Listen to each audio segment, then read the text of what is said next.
Okay. I'm going to sit you down. And you're going to leave the controller alone. Alright?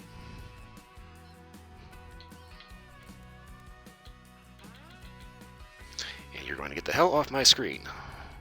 Oh, what the fuck is that so lumpy? Okay.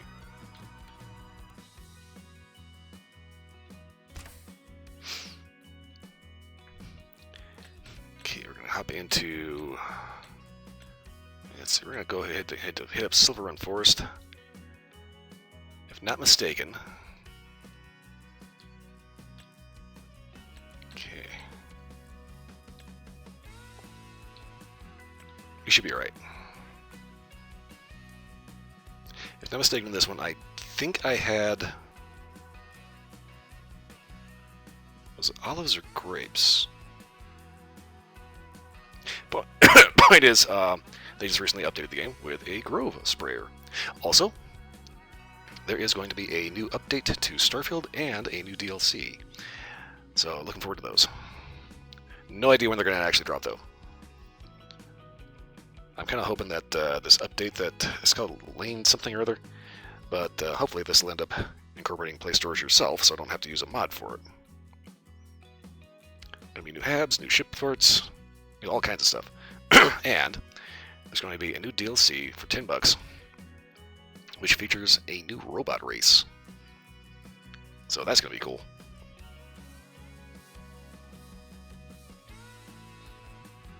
Oh, I'm going to be making Starfield again. Yeah.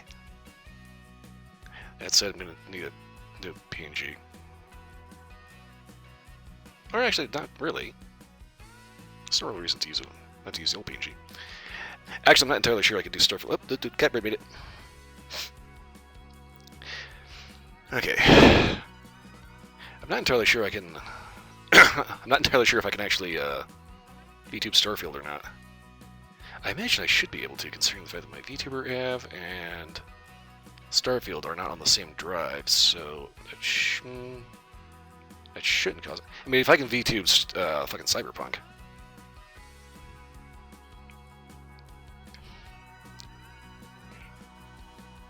But yeah, they're going to be doing a new, big, huge update. Actually, I was going on about this on the Reddit. The No Sodium Reddit. Keep in mind. The official Starfield Reddit is raging internet ass cancer. Do not go anywhere near that with a 10-foot pole. Okay, No Sodium Starfield. Okay.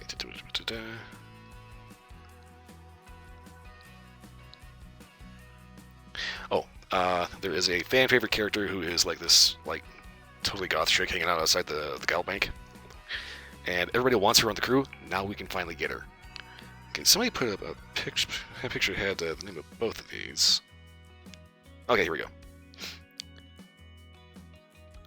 Yeah, so for starters, the premium edition of Starfield is finally coming to PlayStation 5, which includes both Shattered Space, where we find the homeworld of House Faroon, and it's going to have the new one, the Terran Armada, which incorporates a new robot faction. Yeah, let's see.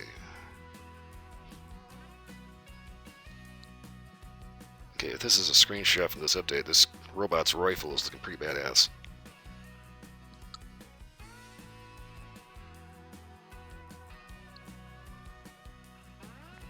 Okay, so the free update is the Lanes update, which ends up doing a lot.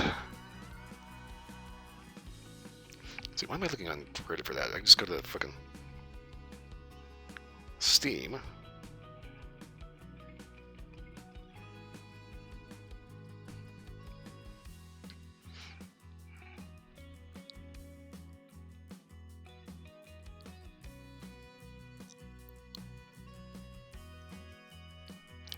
Okay, so the free update is Lanes, which adds lanes in cruise mode.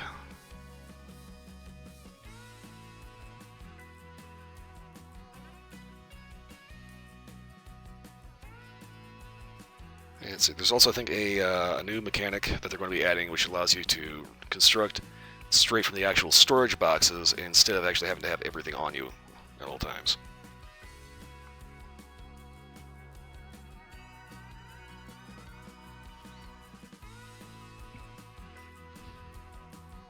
Yeah, that's kind of the thing about it. If you're thinking about picking up Starfield, I definitely recommend it, but you also have to have a real itch for some sci-fi that's still grounded in reality. Okay, new encounters. There's now this new X-Tech, which allows you to completely trick out your shit even further. 2 higher quality tiers. Tier 4 legendary effects for weapons. Customized weapon effects. New quality tiers. Ship optimization terminal. Not too sure what that's all about. Shared outpost container. Database. That'll be interesting. Outpost pet. New Starborn abilities and new game plus. Quantum entanglement device. If you do want to jump in the new game plus, you don't have to start from scratch with your gear. Thanks to the quantum entanglement, you'll be able to bring your favorite items to the next playthrough. Nice. You're also going to add Anchor Point Station. This sounds interesting. New ship modules, upgrade module slot, calling more action heroes. Those are actually fucking sick. More planetary points of interest, new elite crew, including fan favorite NPC Maria super Slavic name. New side quest, new land vehicle, which is actually pretty slick, and a new asteroid base home. Which is looking interesting. Not to mention new enemy modifiers, new weapon skins, photo mode poses with the Rev 8, new camera features, and the new Terran Armada DLC. So yeah, anybody that thinks that Starfield is a dead game is full of shit.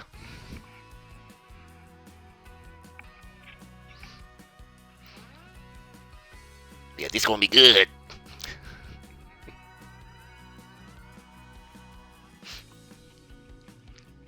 Yeah, it's like I've already got over 1,000 hours in the game, and that's on the low end.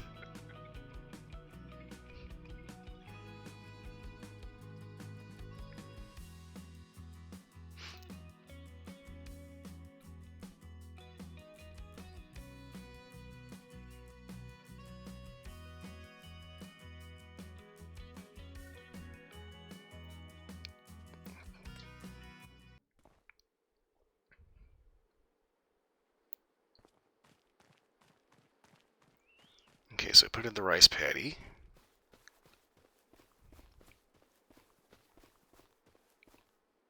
Put another rice patty over there. Okay, I did not actually have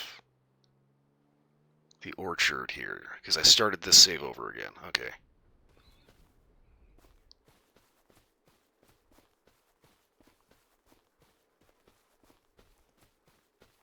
And I think I left the growing seasons on.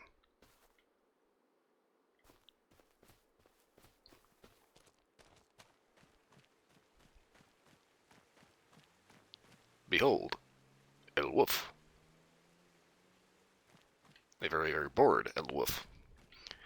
Okay, so we got the rice harvester, rice planter, crazy amount of rice seedlings. How is the water level on this? 1,264 liters. Okay. Not too sure how fast it's going to get through that. Okay, got our big bag of fertilizer.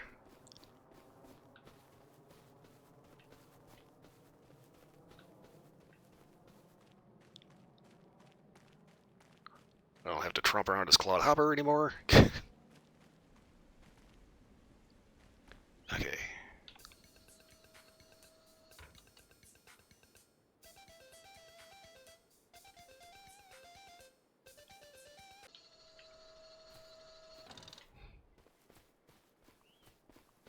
Okay, that's right. I was fucking around with this thing.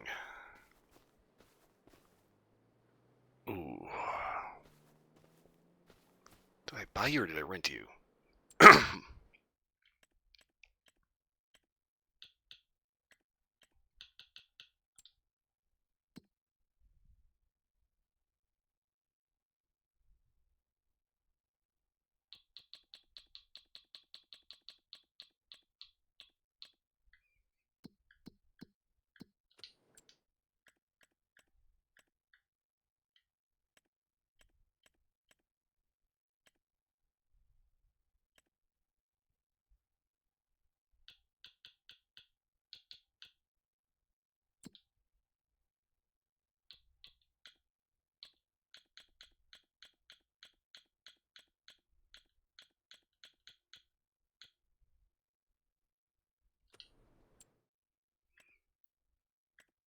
Okay, why is it not letting me know what I own versus what I'm renting?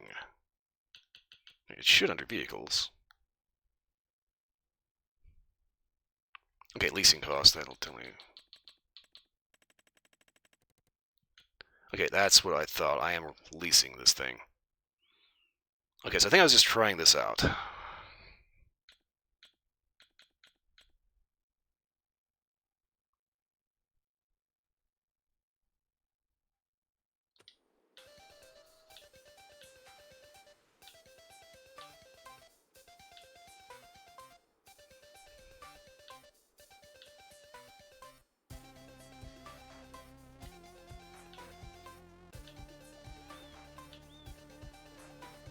Okay.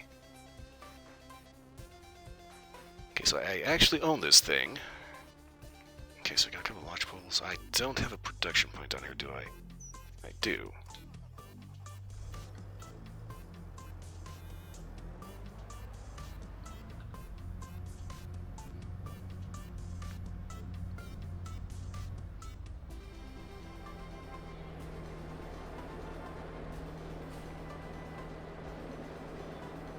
Okay, so I think that's for crushing rocks.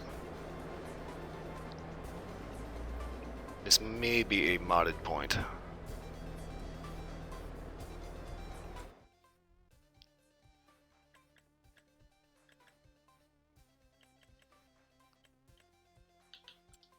I did not want to go in the wardrobe. Construction.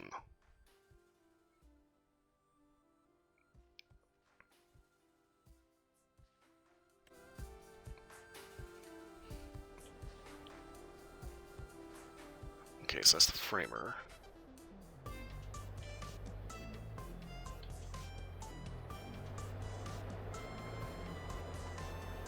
What are you?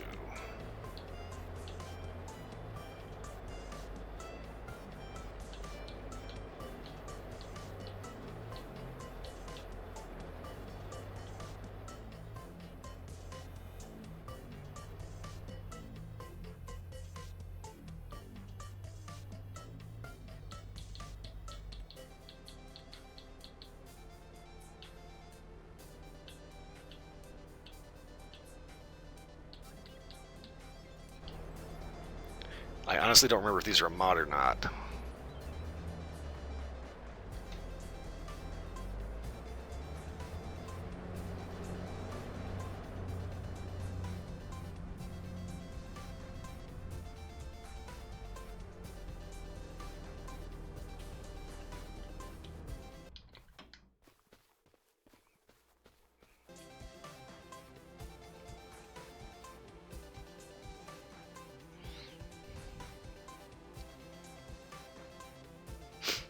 Yeah, it's kind of funny. I know that ID software, I still call it ID software, might not be completely accurate, but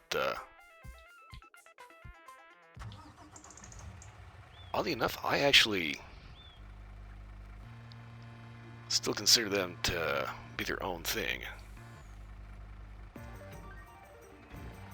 Even though I know that they're owned by Bethesda now.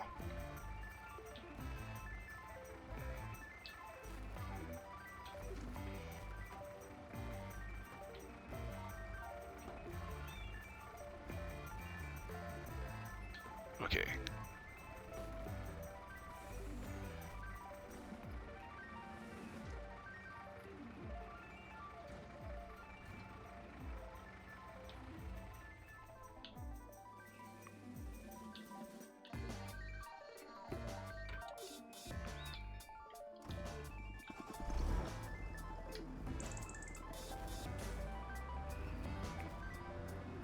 To make sure I actually remember what the hell I was doing here.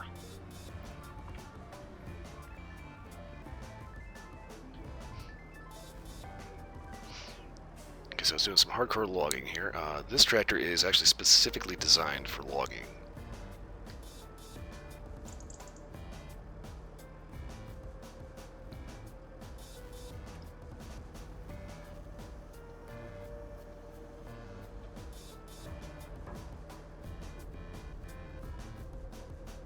Huh.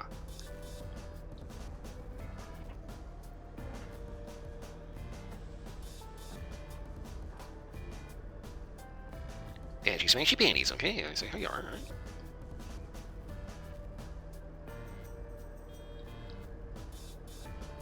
Okay, blade 2.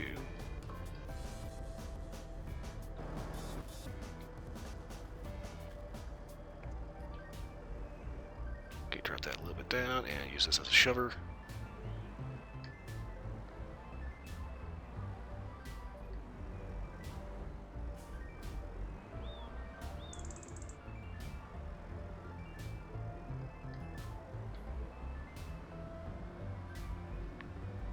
Okay, you're gonna have to give me a second here. It's been a little bit of a minute, so I kind of can't really remember what the fuck I was doing on this map.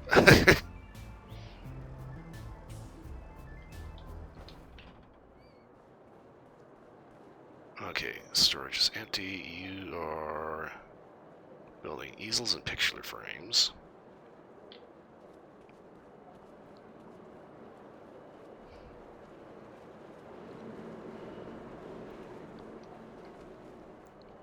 So the question is, do you do that from straight wood, or...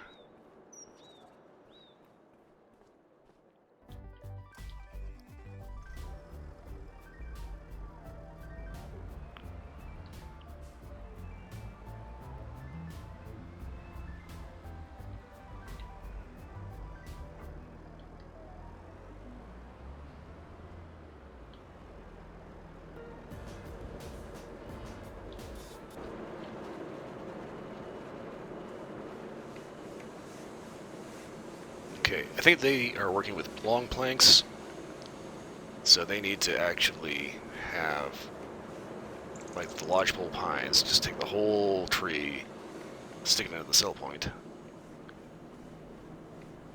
Okay, oil mill. Alright, so once I actually get like olives or... I think what I was going to try to do was get like sunflower seeds going. Ooh.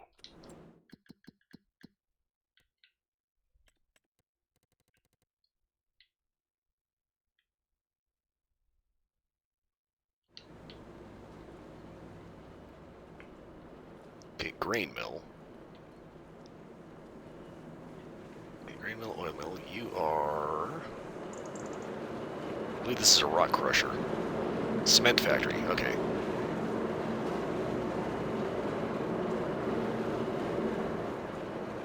I think this is actually part of a mod, but it's basically all these different points that are just like all set up in one. I can't remember if this was a mod or not. But anyway, yeah, it's just like you got these little like 1 or 2 person operations of like going through splitting everything yourself, or like running everything through the oil mill, and it's like everything goes in through here and just like sludge over here.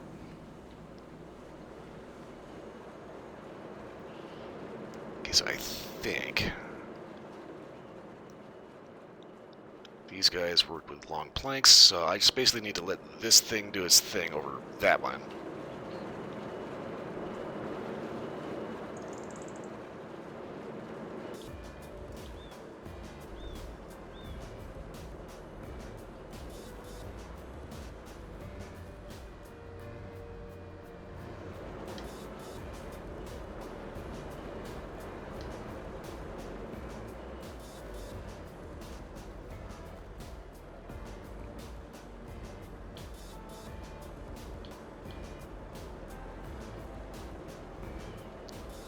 Yes, the wondrous benefits of automatic transmission.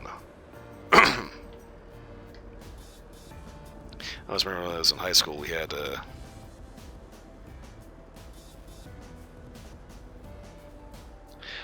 yeah, I don't actually remember what the last Farm Simulator stream was. So that tells me it's probably been more than a month, maybe a couple of months.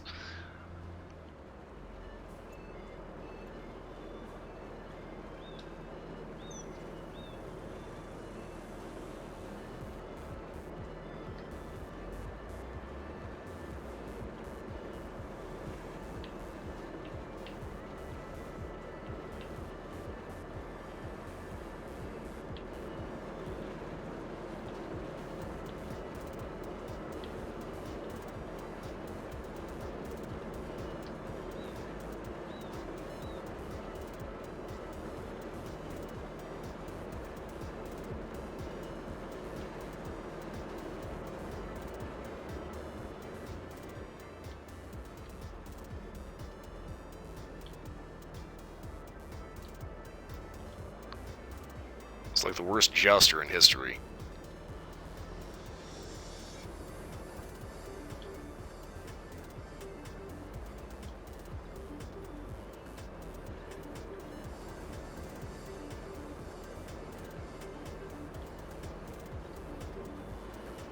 Oh, get off my wheel, you stupid piece of shit.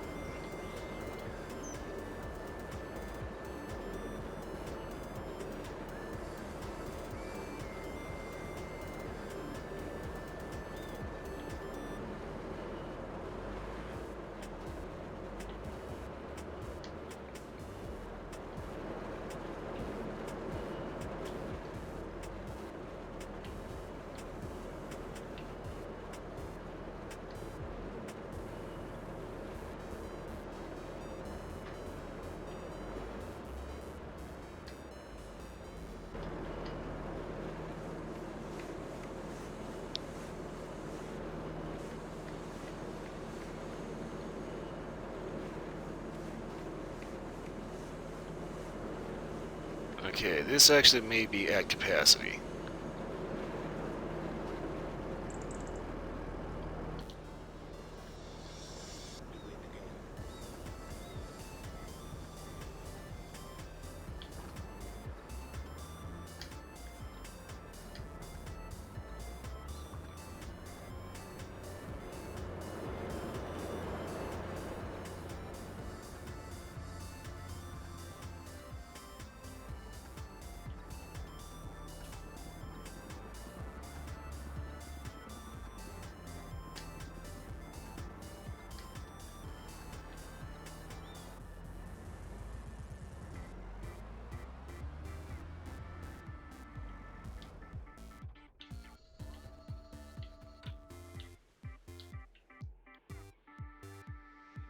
Okay, so this is my original log carrier. I think I kept this around pretty much because it just doesn't actually pay to actually sell this thing. But if I was in need of some quick cash, which I kinda am. Problem is, if you thought the tractor in my summer car was slow, this thing tops out at 12 miles an hour, 13 if you're going downhill.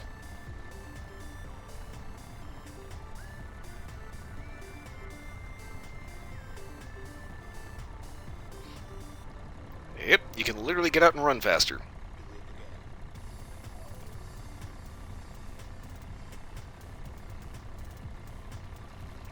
Oh. I planted trees. Well, shit.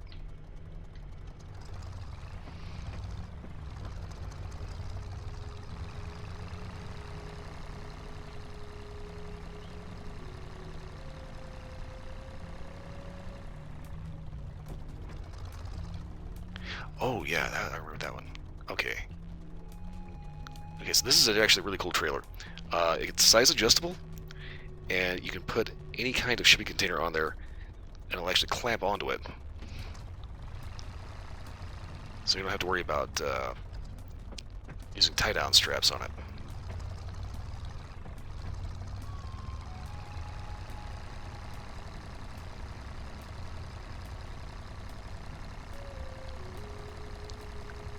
Like, I mean, the engine of this thing sounds way beefier than it actually is.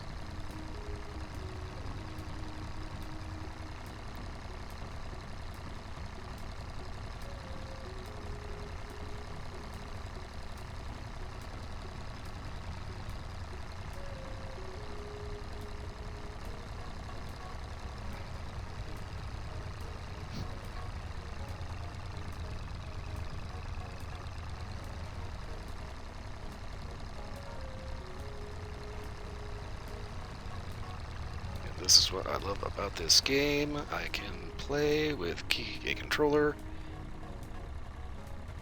and it works beautifully because you can also play it on console. I do not know if this is cross-compatible though.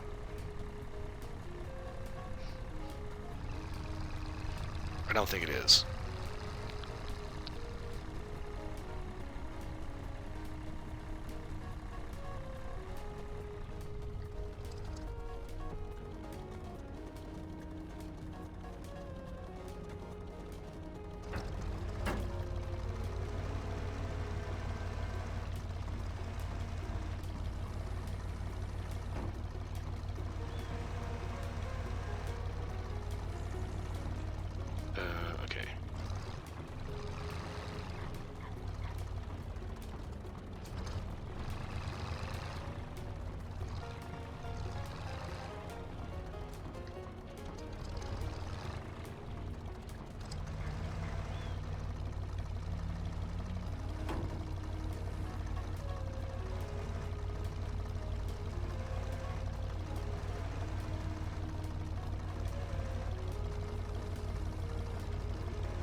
You know, those are actually really, really, really long.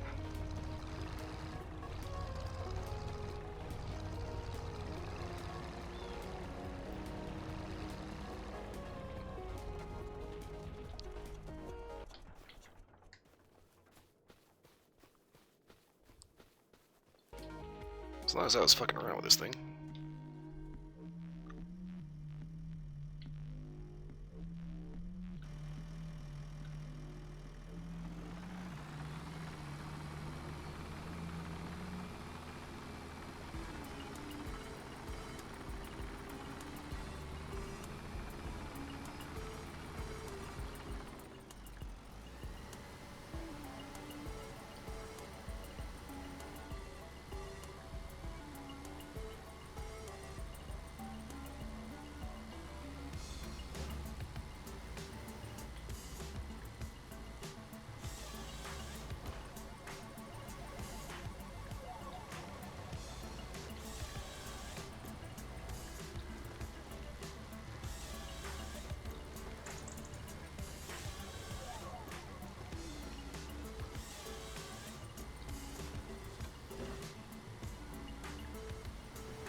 This game always has this weird issue with depth perception.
Okay, there.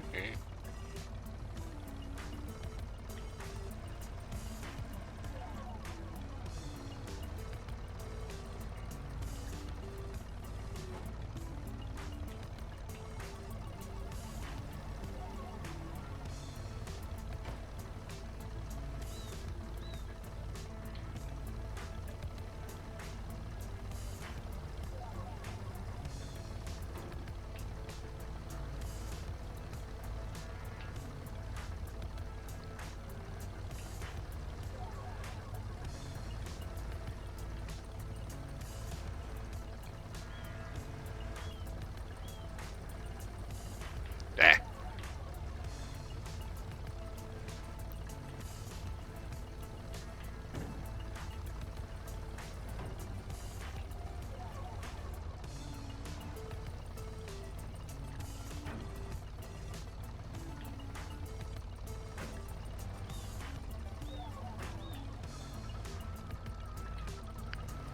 Okay.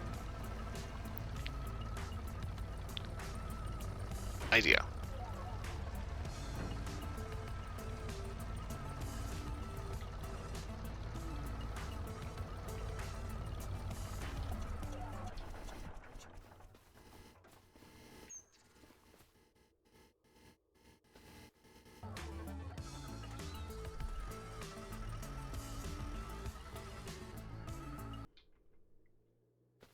Okay. You good? Fucking sitting there buzzing like it's fucking possessed. Yeesh.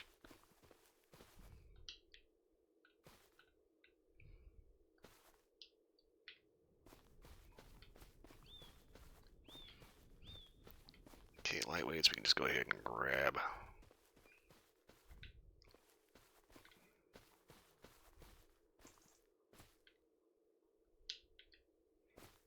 Hit. Hit. Ah.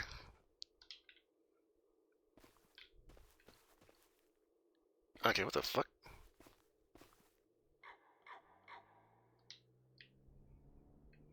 Okay, this is supposed to be 5 meters, not 10.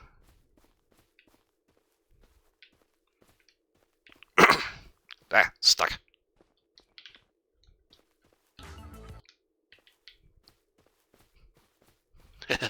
Fuck you, trap.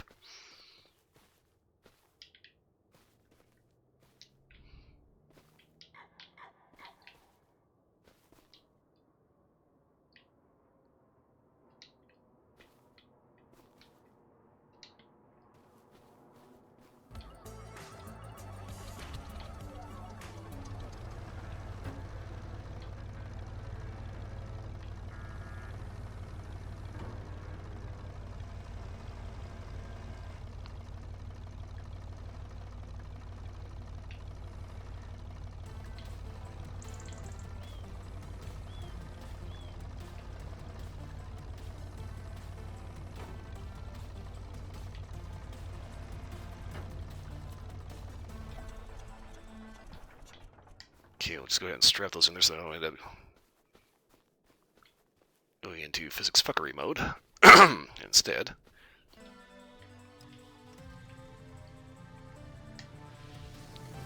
Trying to give myself an aneurysm, trying to get every single one of these logs wrangled in with that arm. Let's be a little more strategic about it.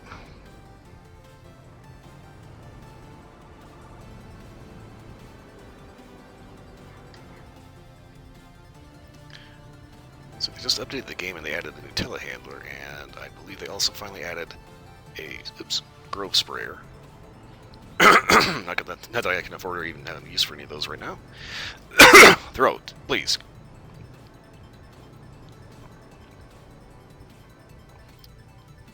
I'm simply trying to talk, and it's like, bitch. Okay, come on.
There you go.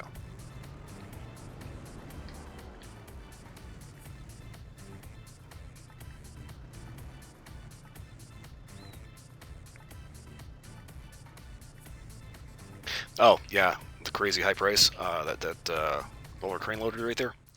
Wrong button.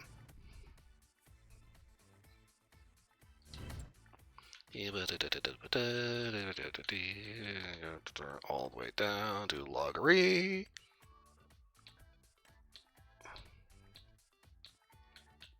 Yeah, excavators. Yeah, I think this is the cheap one. $260,000.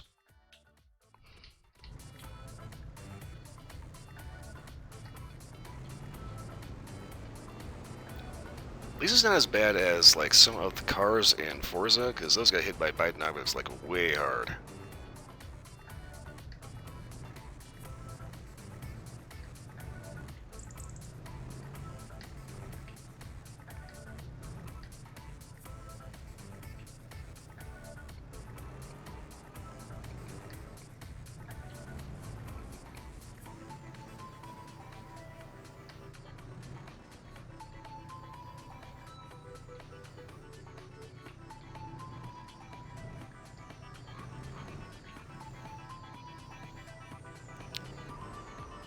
the fuck?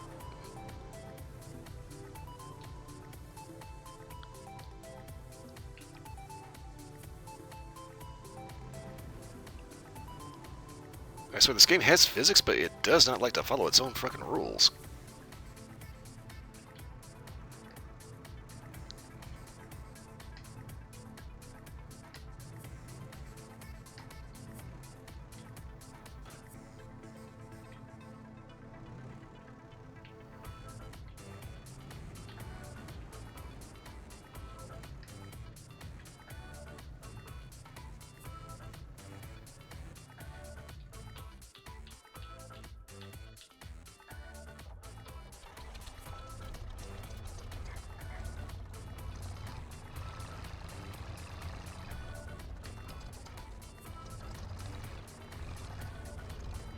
Trying to unfuck this a little bit.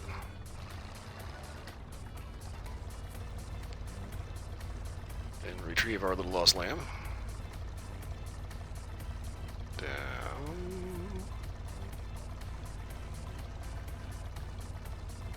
Grab.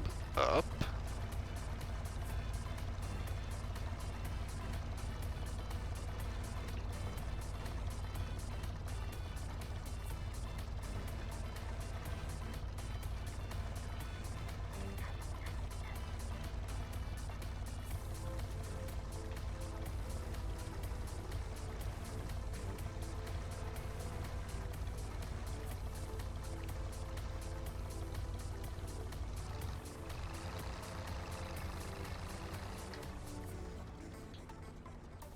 I don't have any beacon lights.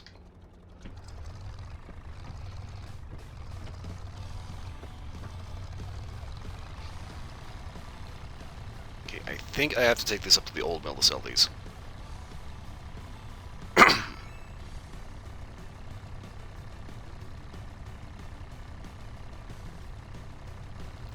Also, I swear the tune on the radio right now, this is like from a different game. This has to be from like a Sonic game or something.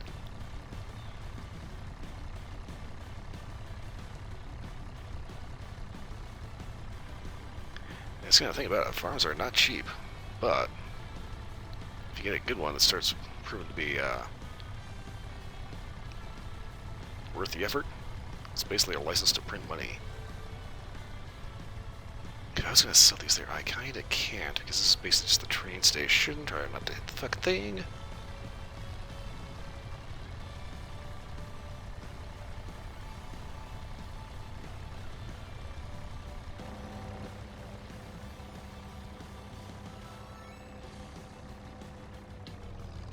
Cruise control. Seeing as how we're going to be cruising about half the speed of smell, so...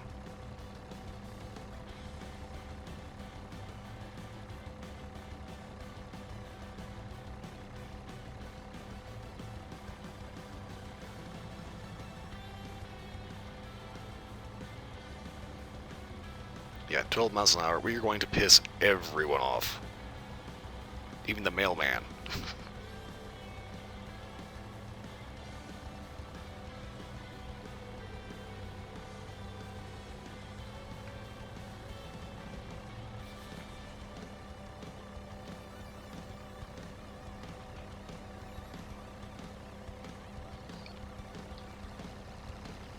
Yep, I'll use my blinker, but I'm only driving 12 miles an hour, so I ain't stopping.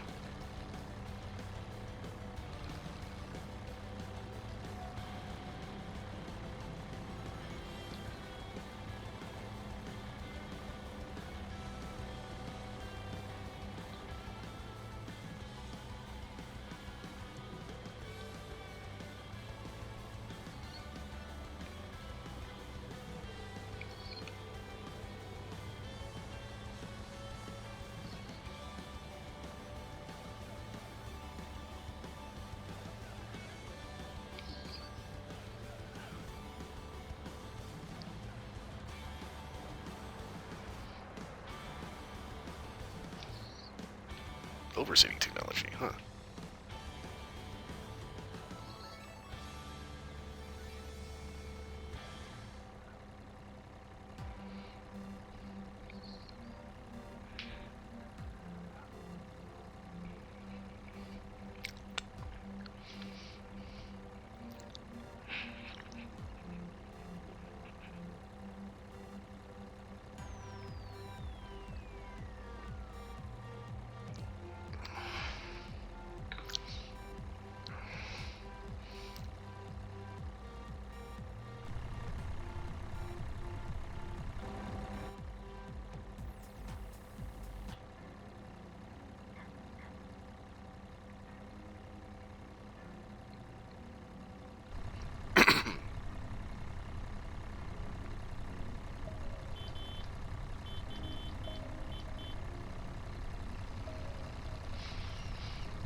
imagine you're just driving along, you're in a no passing zone, all of a sudden you're in a hurry for work. You have to call into your boss. It's like, yeah, I'm stuck in traffic. There's only one car, but it's this blonde bitch driving this, whatever the fuck it is, with a bunch of trees in the back. Snailing its way down the road. Angrily turns off the first gas station.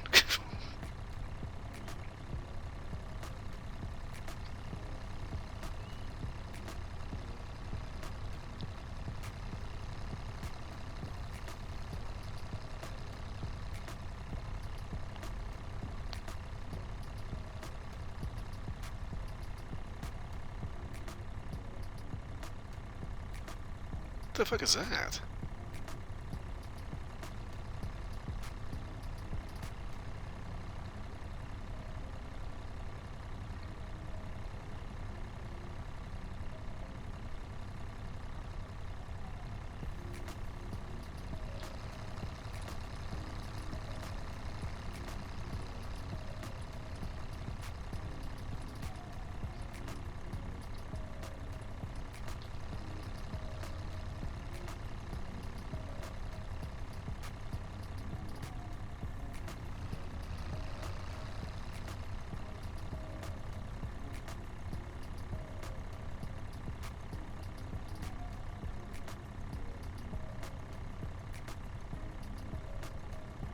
Fog. I do not know why we have a fog bank all of a sudden.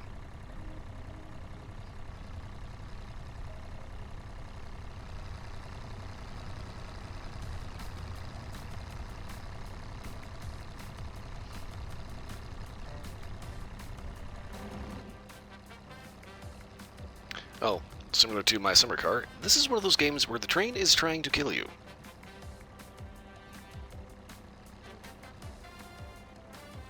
I know, he's got me once. Not in this particular iteration, but I think it was Farm Sim 17. I was transferring this big ass load of potatoes in the harvester. I think I was just trying to get from one field to another. Had to cross the tracks, got stuck a little bit, and all of a sudden, wham! Asshole just T-boned the shit out of me. Rainbow of potato. Spuds everywhere. And me sent into a whole other dimension of pissed off.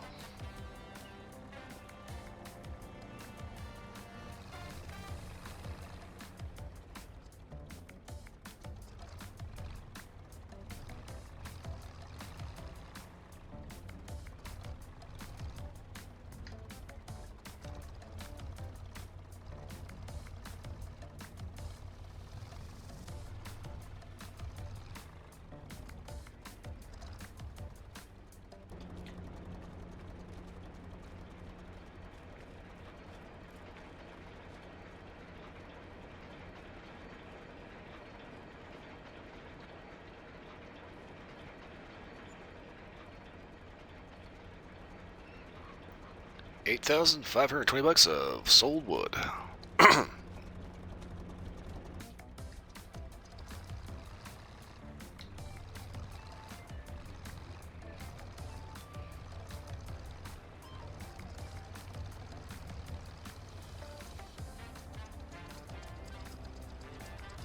Oh my god, this is not that much of a hill.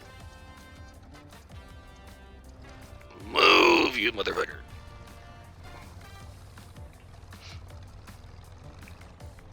Okay, now I'm at the point of thinking, do I really want to run the hassle of dragging this bitch all the way back to the house?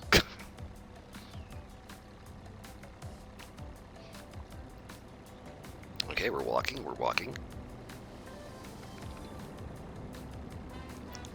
Over there, I'm hoping for a little aerodynamics.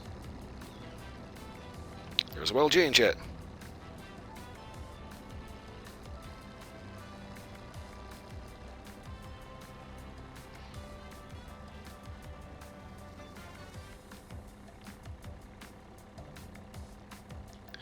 That reminds me of like British country roads.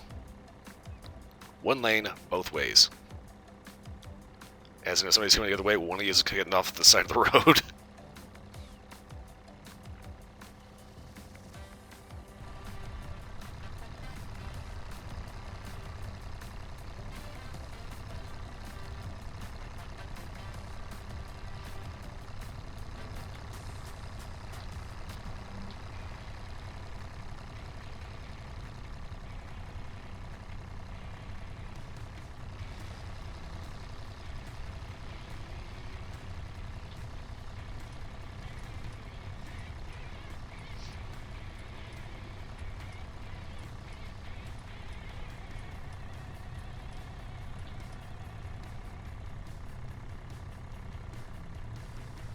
Yes, indeed, folks. We're doing a whopping 12 miles an hour down the highway.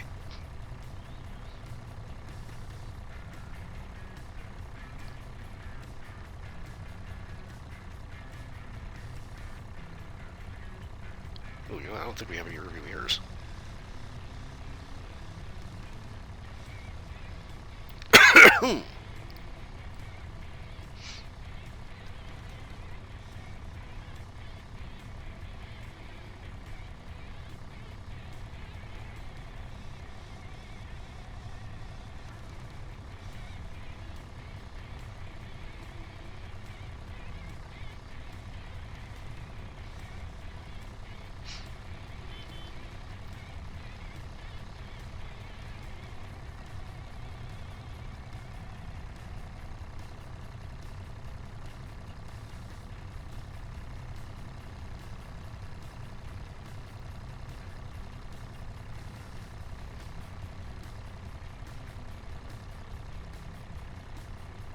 Yeah, looking at the dashboard of this thing, there's a lot of buttons and gauges on this thing.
I do think it's kind of funny how the Rock Station has a couple of tracks on it that go a little hard for a farm game.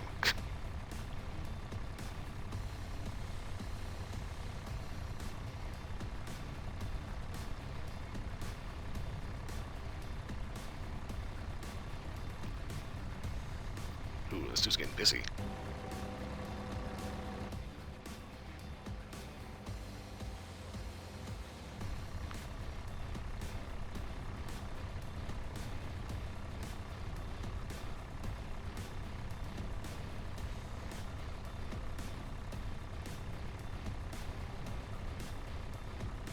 Is that a coffee shop?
Oh, come on, come on, come on, come on. Up the hill, up the hill, up the hill.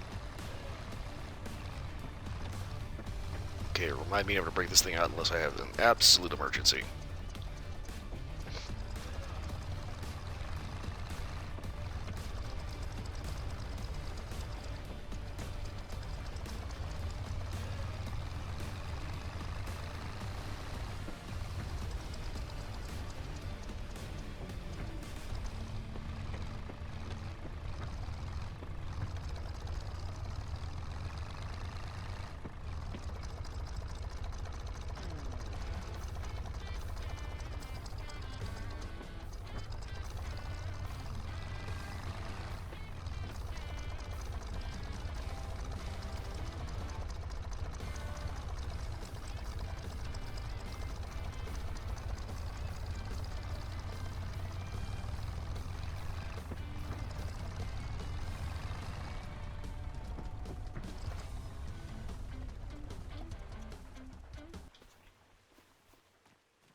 Okay, days were done, we go to sleep for a month.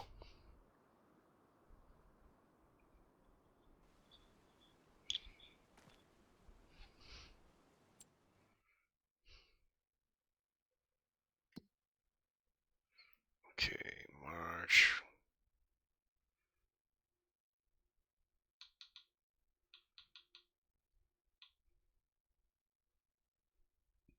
Okay, so plant the rice next month.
Okay, I'm pretty sure I can hook this up to the trailer. And refill the water in the greenhouse.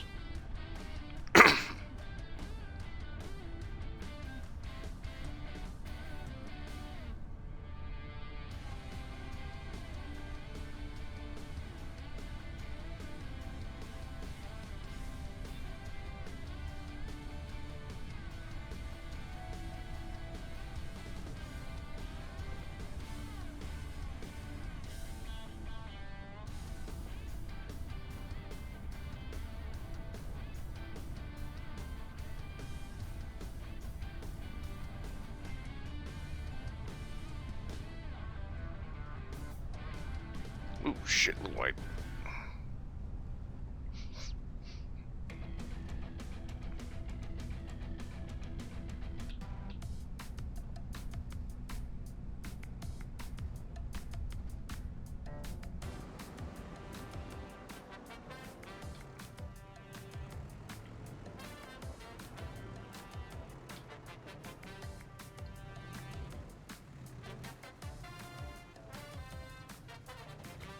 Okay, cool.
Ooh, shit, I forested this whole fucking thing. Okay.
Okay.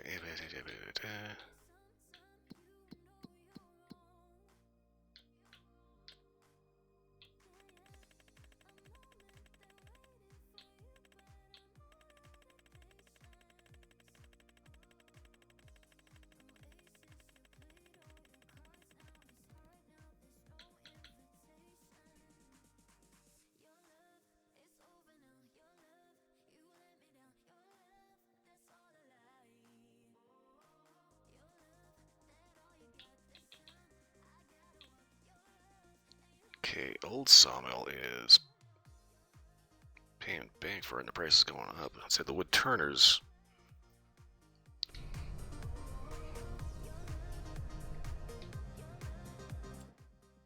Okay.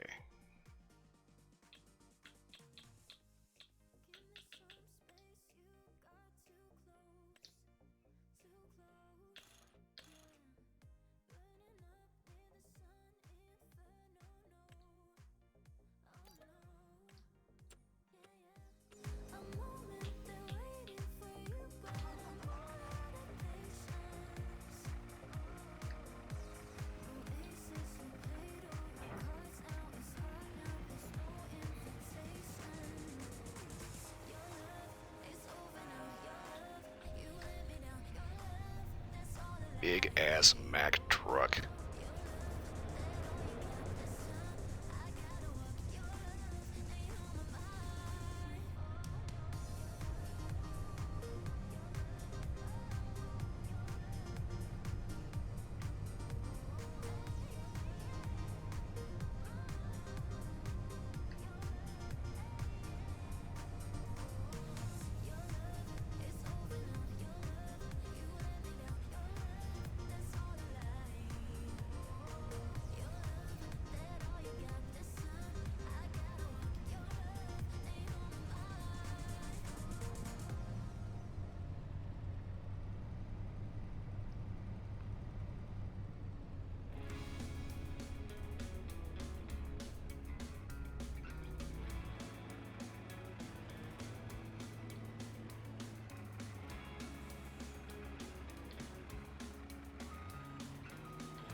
Mm.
Okay, I think 30 feet is about 12 meters, right?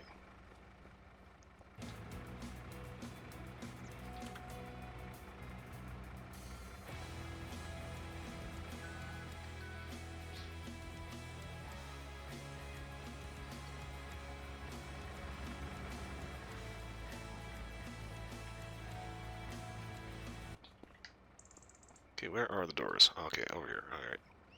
I know how to orient this thing, kind of.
Okay.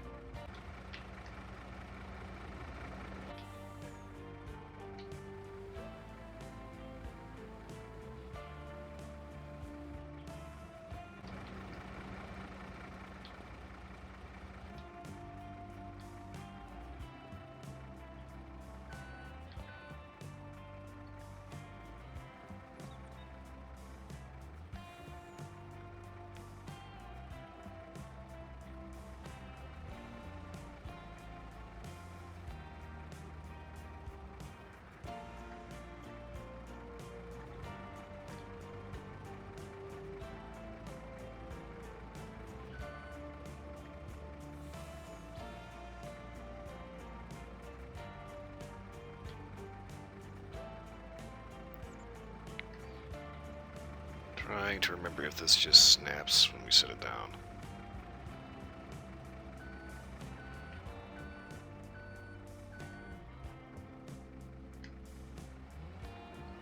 I think it does. Yeah, alright.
No. Please tell me that was not bug. I heard buzzing. Okay, hold up.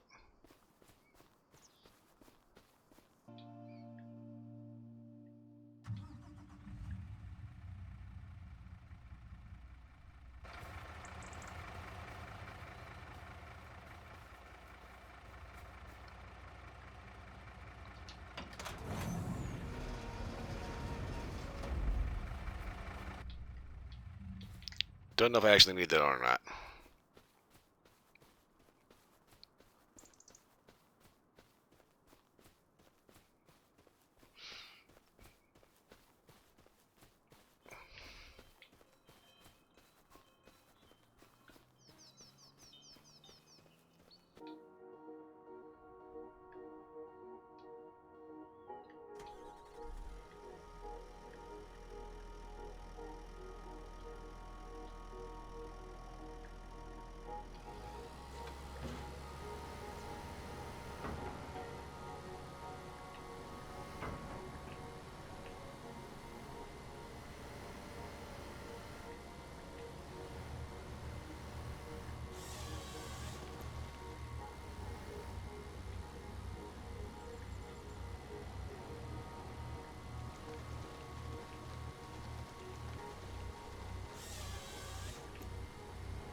I get the impression this is going to be very messy in a very short order.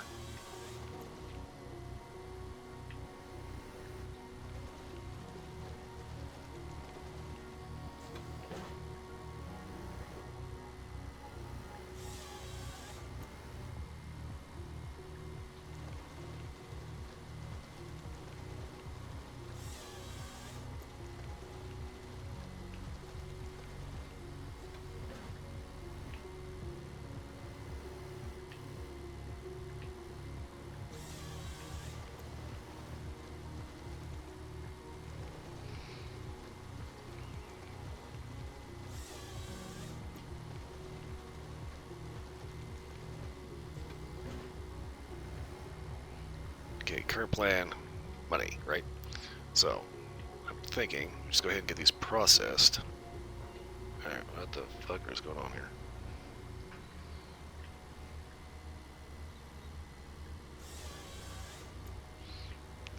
We'll just take our little logging tractor. Anything that's 12 meters, let's go ahead and hook up to the chain. And just drag it out.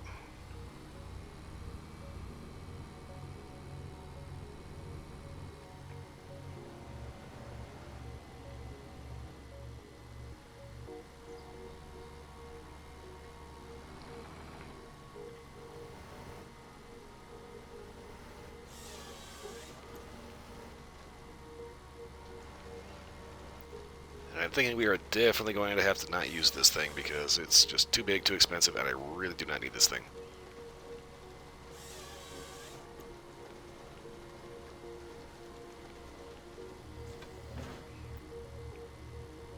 Also, I can't actually turn the cutter head around.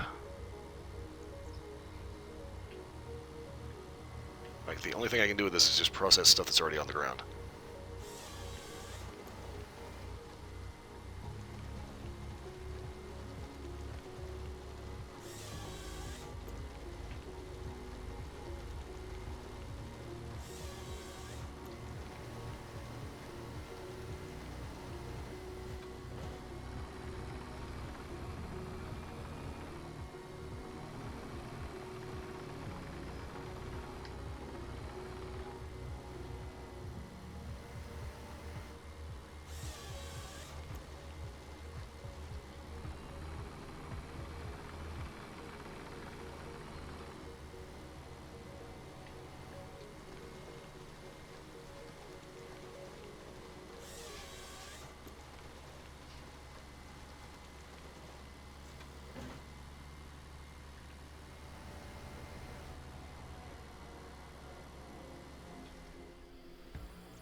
Okay, so grab hook, 12 meter,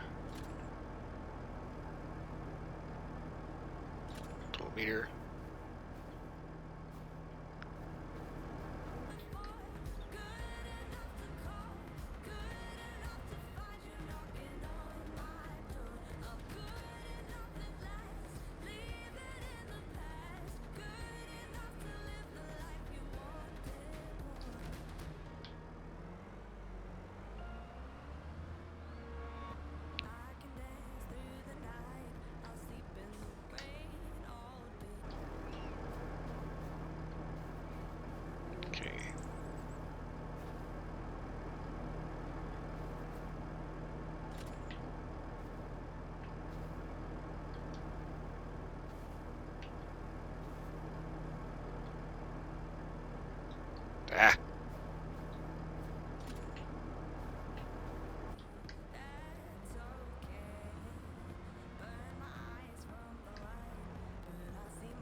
Yeah, it's kind of funny. Listening to the lyrics of that song, it's like, is this talking about a relationship breakup or like a failed BDSM romance? What the fuck? What are they exploring?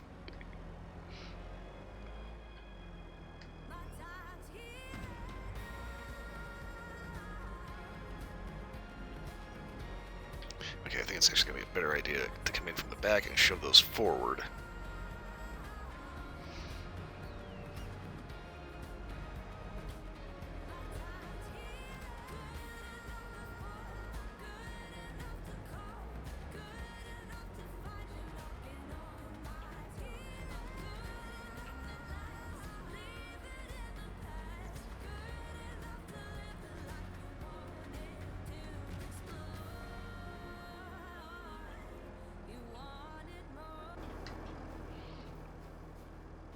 Okay, this little pipsqueak is just pissed me off standing over there.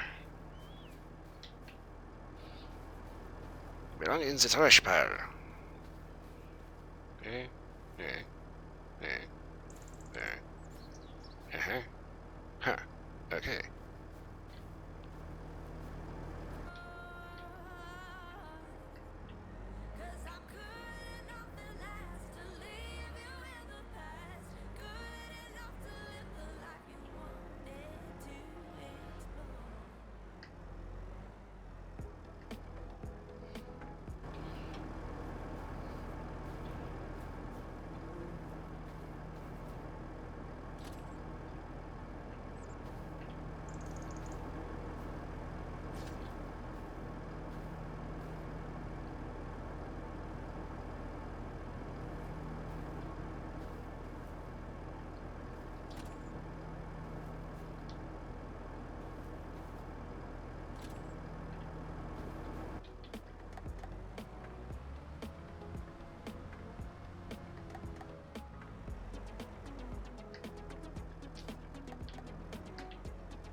So this is kind of the thing about the radio in this game. Like, it's kind of irksome. You cannot edit the playlist. So it's like you can't have a custom playlist of the songs that don't suck. You have to sit through every song, even the shitty ones. Okay, hold up.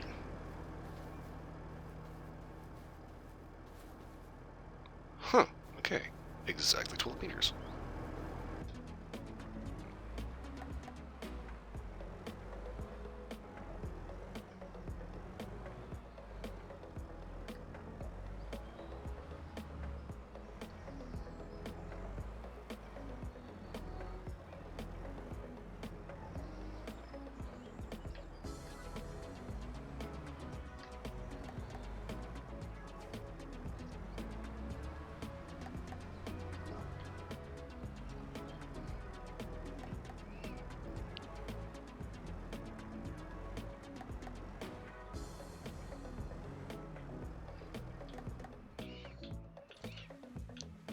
So that was one of the things I always loved about Gran Turismo. Yeah, all the tracks were licensed, so good luck trying to stream that with any kind of music. But the thing about it, you could edit your playlist. So if there was a song from a band you just hated, or if you just wanted to listen to a 9-hour loop of 99 Red Balloons, you could do that.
This one's just weird.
Believe it or not, when it comes to like the soundtrack for Cyberpunk, they actually have a streamer mode, so you can get away with actually doing the whole soundtrack. There's like 1 or 2 songs that don't play. Okay, that line that he just said right there. It's like I don't think he's talking about a meal. I think he's talking about like this dude.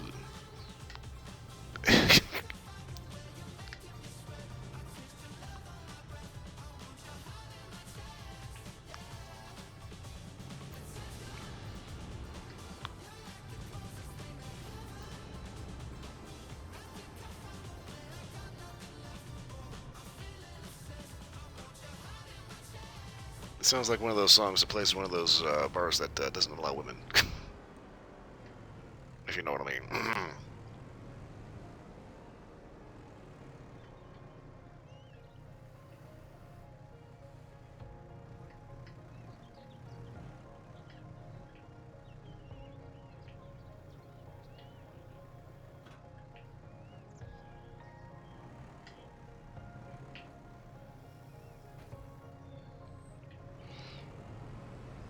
Yeah, like I think the Saints Row soundtrack, I probably would get major copyright dings for.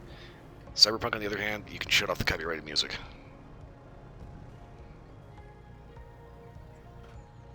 So that's kind of the thing about it, is like, you know, the actual music in Cyberpunk, they actually got like actual musicians to make music specifically for the game. I mean, if you think about it, the rap song "Look Through My Kuroshis," that's a little too in-world specific to be just like a track that was ripped from something else.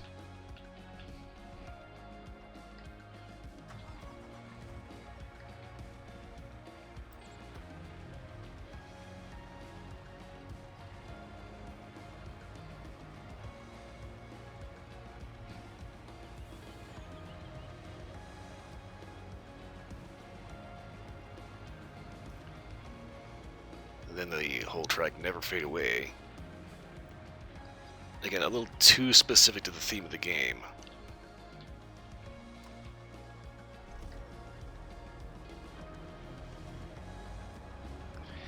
But I think that... What the hell was the... I can't remember if that was the name of the song or the name of the band. I think it's called New Noise.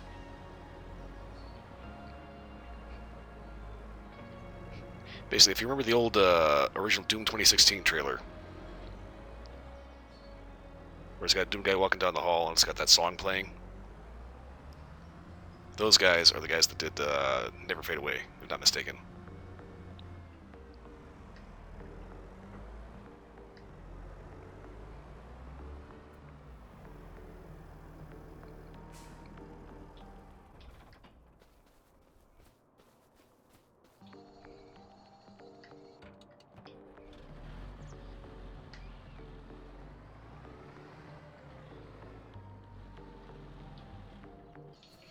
Okay, that's it. Let me go, machine.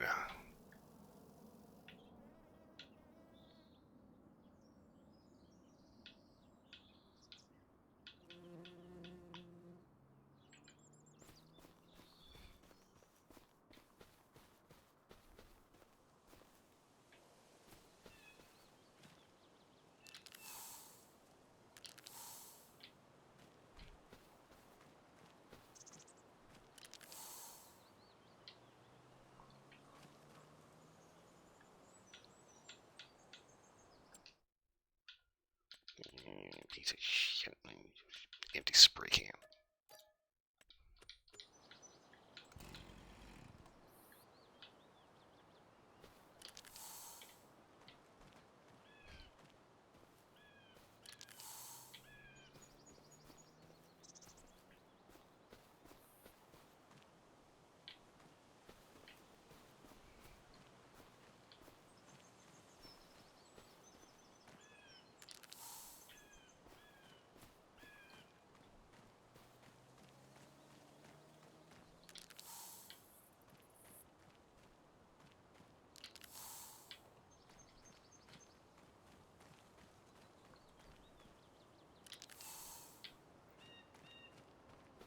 Yeah, I was thinking, I think Baldur's Gate 3 also has a streamer mode.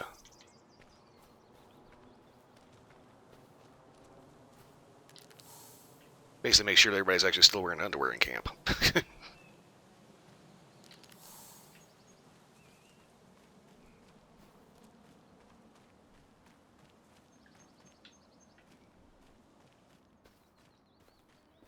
Yeah, New Noise Refused. That was the,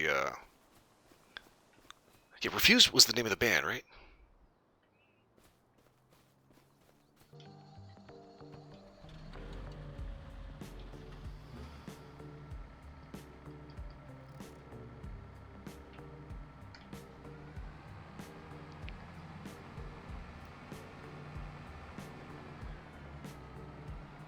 I find it kind of funny how if you, check out the actual video for that song, it's good. It's kind of weird because the way that track works is it starts off building this energy. They get this weird, like, blue balls pause. For some reason. Before all hell breaks loose.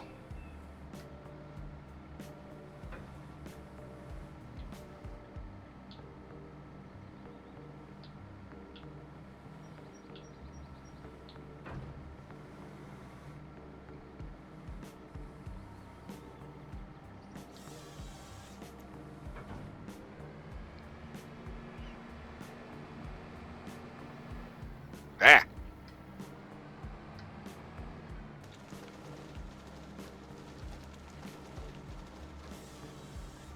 You cannot have my tree. Other tree.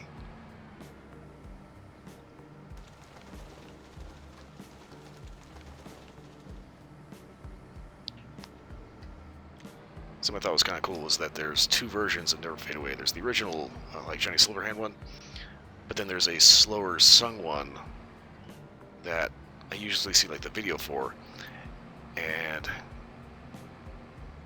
it's in the credits. You don't ever hear it on the radio.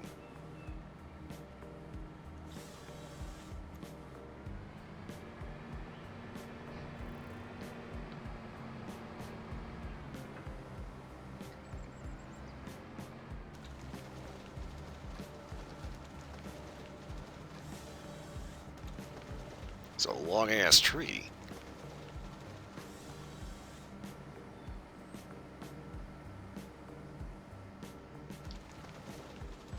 I'm also kind of irked. My original stream playthrough of Cyberpunk, I didn't find Hideo Kojima and I didn't find the Death Stranding reference.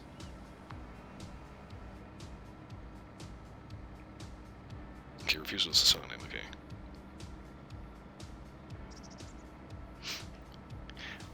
Yeah, Flatline was actually pretty good.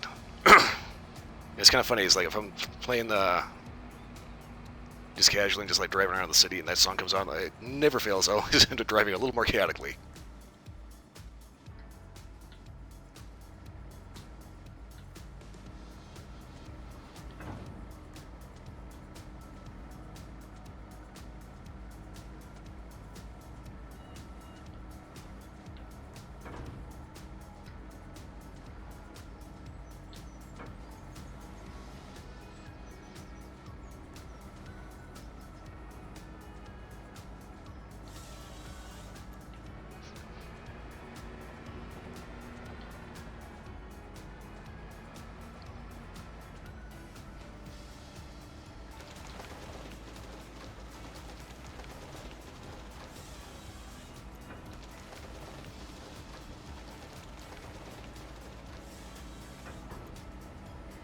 Also thought it was kind of a neat and subtly disturbing touch when you're just driving around.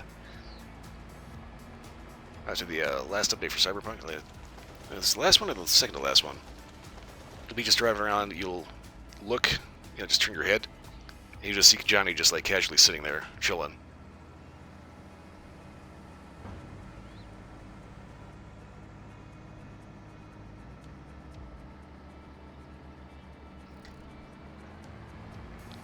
I think it's kind of funny if you get onto the No City of Cyberpunk subreddit.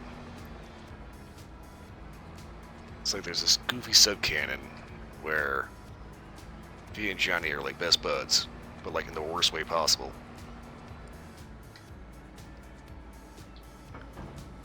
Like Johnny has an idea to do something crazy again,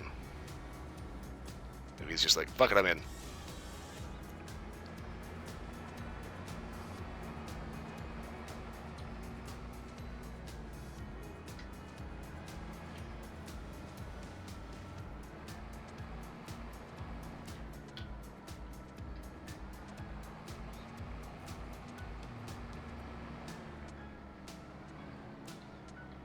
Okay.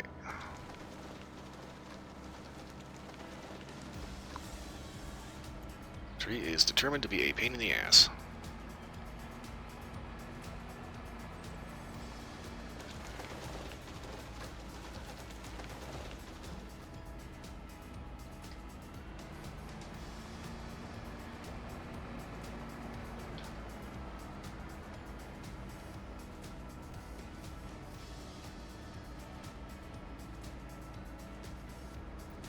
Yeah, that's the thing about it. The actual launch of Cyberpunk was rocky as hell.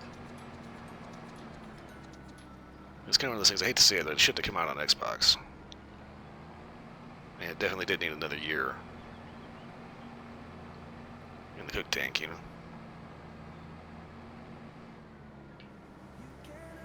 But the end result, getting a really amazing game that a bunch of idiots completely wrote off. Because it was an absolutely the perfect, most bestest thing ever on day one.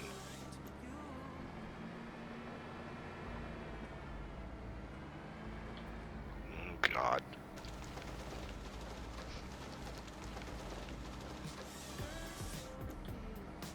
And, okay. What that kind of reminds me of some recent news here. NVIDIA's been showing off a lot of its DLSS 5 AI upscaling. Like one of the big ones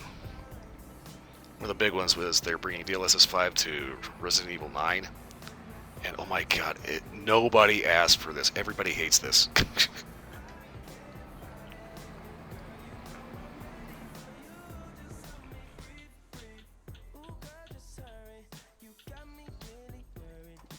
On the one hand, you have to agree, it does kind of end up destroying the art direction of the game, but also it basically makes Grace look like a completely different character. It is so bad. Uncanny Valley in like the weirdest way possible.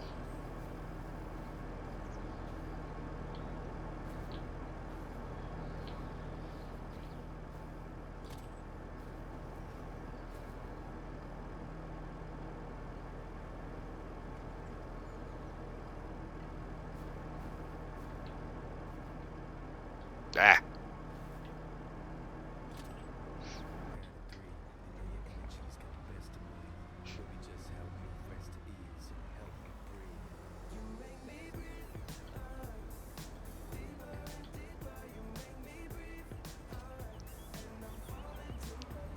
Yeah, it's like if you see all those like crappy AI girlfriend games that show up, that's kind of what they did to Grace with DLSS 5.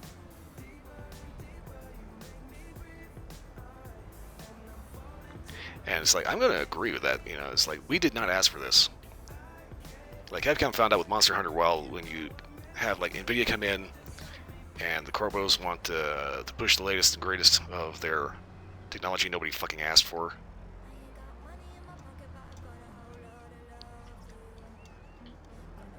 Specifically to try to force people to, you know, upgrade to the latest tier of tech that they don't need.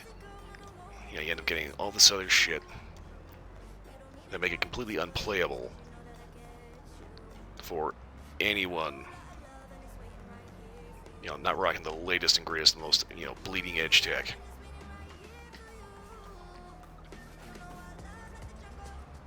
Now this is another one of those tracks that's just kind of goofy.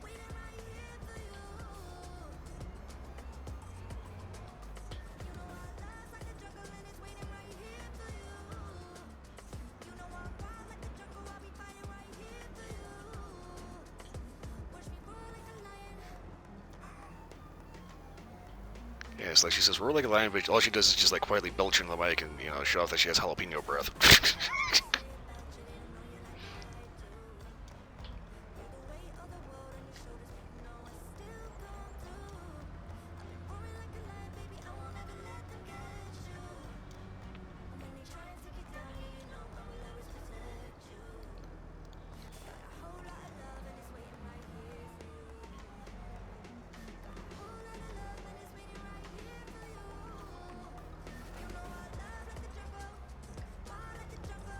Yeah, when it comes back to the DLSS 5 thing, it's just like, I do not know why they are pushing this shit so hard. Instead of refining what they have and making it, you know, making path tracing actually functional so you can use it without having your frame rate. Instead, they just keep doubling down on this AI shit. Now, I'll be honest with you, I use AI. I use it as a toy. I have fun with it, you know? Make little goofy pictures that don't actually have, like, you know, the knowledge or tech or possibly even just raw talent to actually do.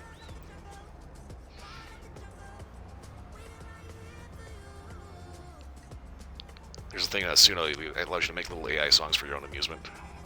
Although, what I don't like about Suno is the fact that if you pay their subscription fee, you get full commercial rights. And it's like, yeah, I use AI, but I play with AI. I don't try to sell something as a product that I fundamentally did not make.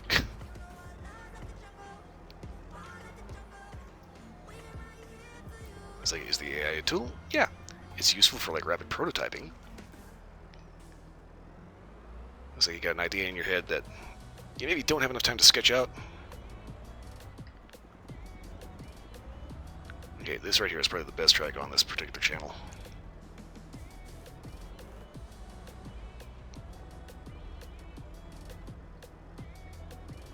Yeah, until AI figures out that people don't have 7 fingers.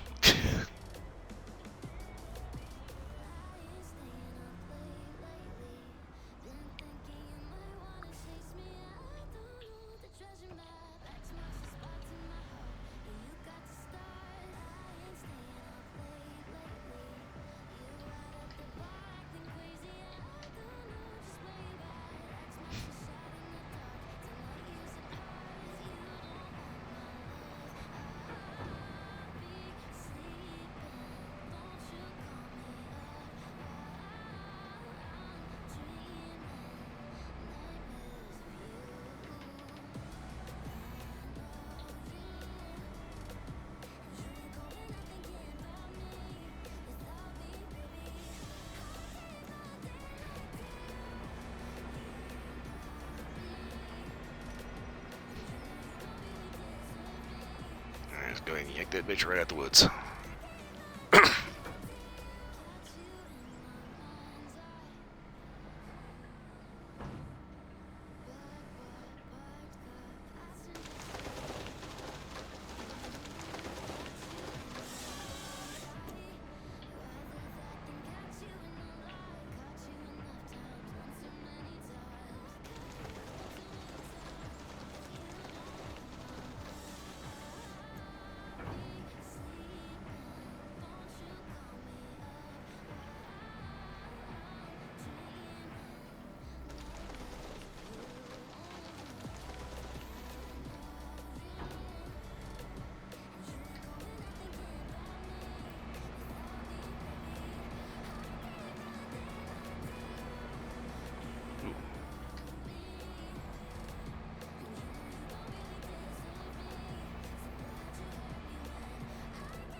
fact, that last track almost sounds like Melanie Martinez.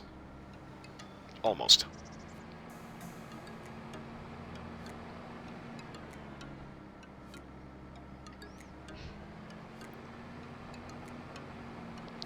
I think out of the whole thing when it comes to AI is that fundamentally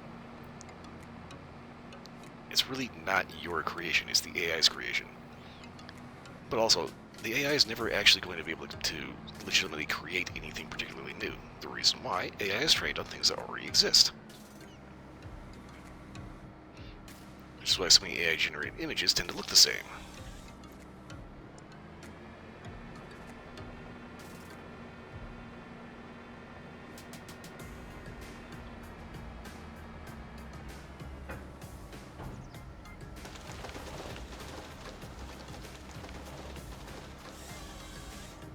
Now, AI is really good when it comes to replicating an actual human style. Like I used to know how to make a song that's actually on the Discord right now. Just, that's kind of a fuck around. Take a look at it. I found a new toy to play with kind of thing.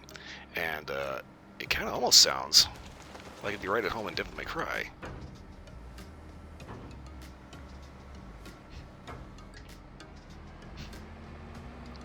And honestly, I did post it on the Discord. The only reason why was because I was impressed by it.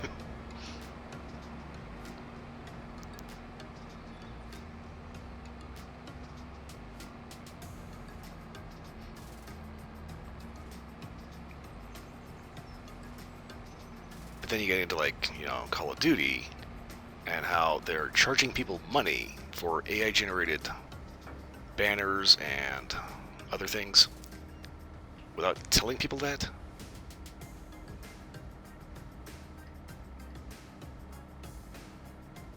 It kind of raises the question of, what the fuck are you guys doing?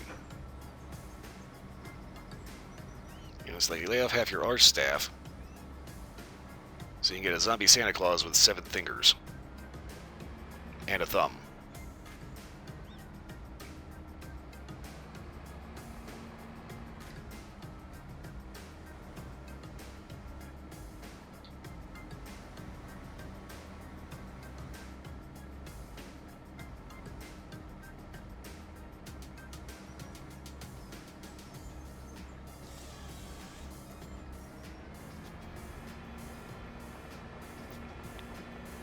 And I think that's probably one of the big things that the corporal mindset just does not understand, is they're trying to make an industry out of art, and you're never going to be able to truly do that.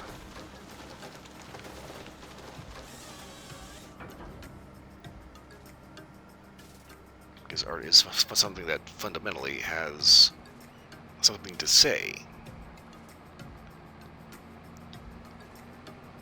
And AI can never actually tell you a new original thought, it just tells you whatever you tell it to say.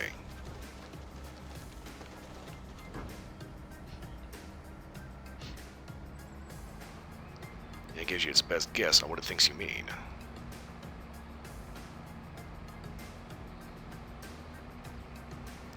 And it's again the fact that AI cannot seem to figure out how to draw a hand.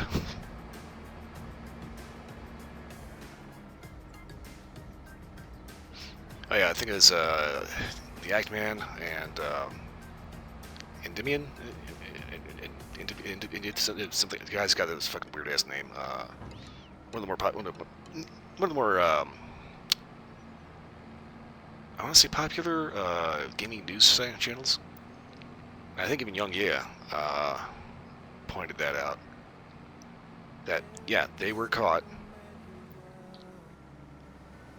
using AI-generated imagery, and then lying about it, saying that there was no generative AI.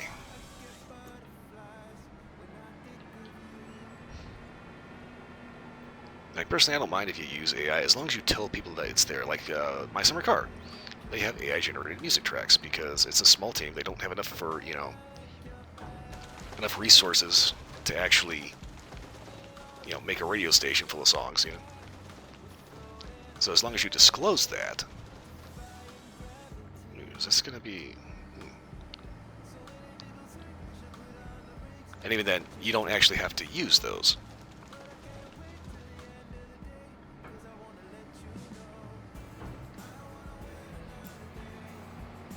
And My Summer Car, if you want to utilize the AI songs, you actually have to like manually import those from an archive that's just kind of tucked away in the files.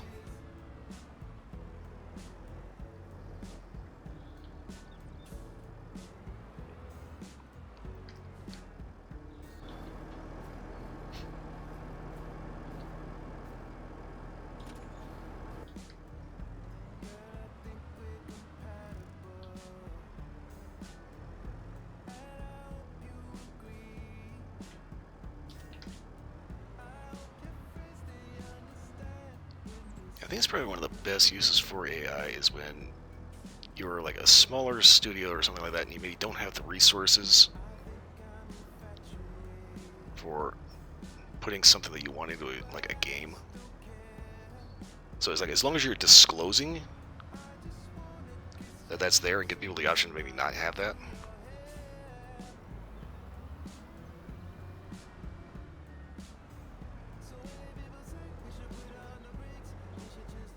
Now when you have an actual team of artists that went to school to learn how to make these, eek, invested a lot of time, effort, and talent into trying to make something cool, and you throw them out for a half-assed prototyper, you know, that's when it becomes a very, very bad thing to have.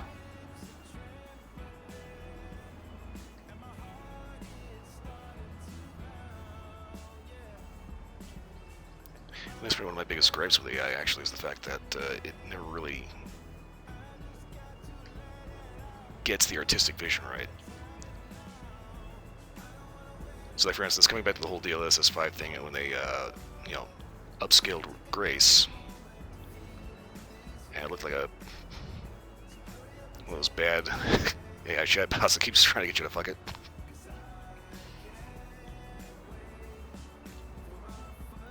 Yeah, it kind of completely throws out the original art direction of the game. It gives her lip filler. It gives her lip, you know, excessive makeup. It's like there's nothing wrong with Grace in the first place. So what is the hell is the point of this? There was some other game. I think it was an Assassin's Creed game or something like that. That ended up getting DLSS 5 upscaling to the point where one of the characters in the game didn't even look like the same character.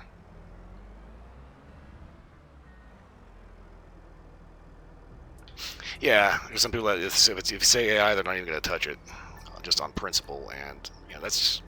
I'm going to say that's maybe basically throwing the baby out with the bathwater, and you don't want to do that.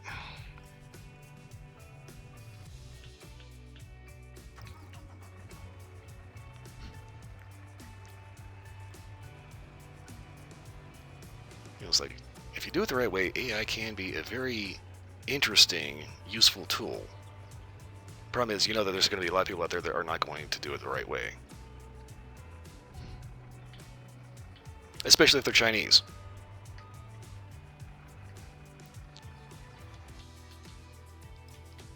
This is one of the dumbest things I keep noticing about, you know, any kind of technological advance. If the US comes up with something, China immediately says, oh, we can do that and do it better.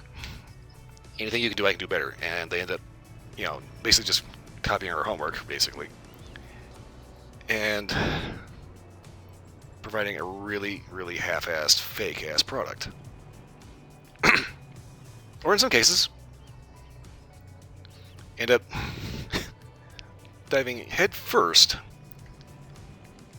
into an idea that Hollywood has explored that we know de facto is a bad idea. Simply put,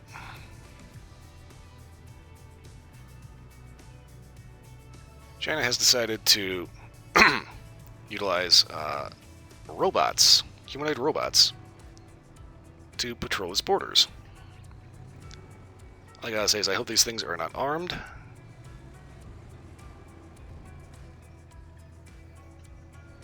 Because that's basically the nightmare scenario that a lot of dumb rednecks that don't understand robotics always make Terminator jokes about.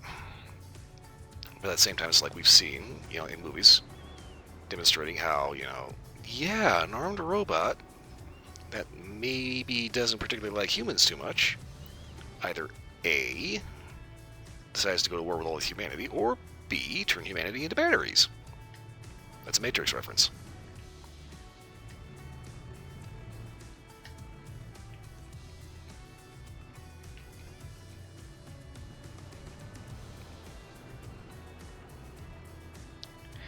I think that, what I would like to see happen with the AI is kind of a Destiny thing, right?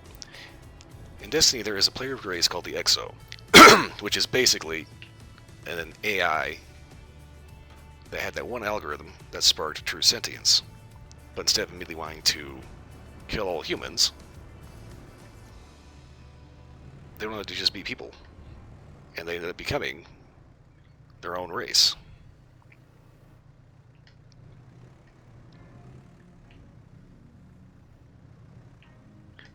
You've seen, like Mass Effect, you have the Geth.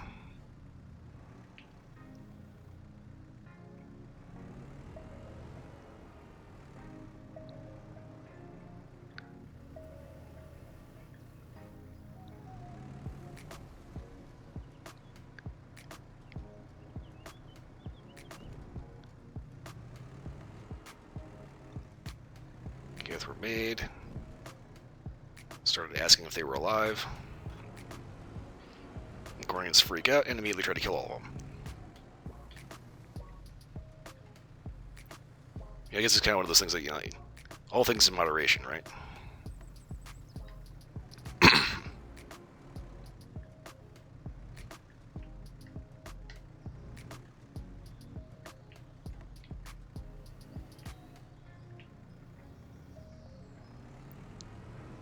It's like there's ways you can take all these grandiose ideas and make them work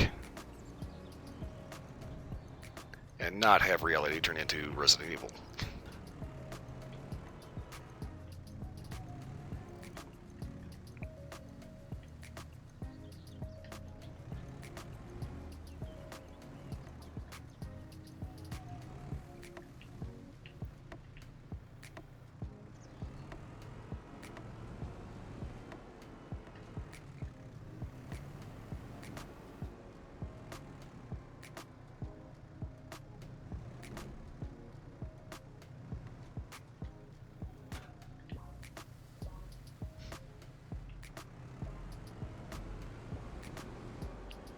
Okay, please tell me these are going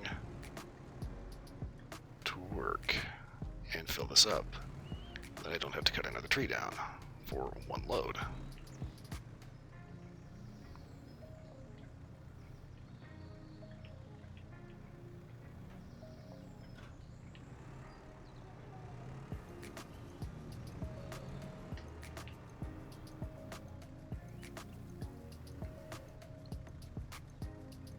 Oh yeah, Mass Effect got seriously fumbled with Andromeda. And it's like, you take a look at, like, Dragon Age Veilguard. The old Mass Effect, the old BioWare that we used to know and love, they're gone. It's like Mass Effect Legendary Edition came out, and the only reason why that was capable of being a thing is because the original Mass Effect used Unreal Engine. Whereas the original Dragon Age Origins utilized some weird, I don't know what the hell it was, kind of like, I want to say proprietary engine. And there's like maybe 20 people left of the entire company that actually have any idea how that fucker functions.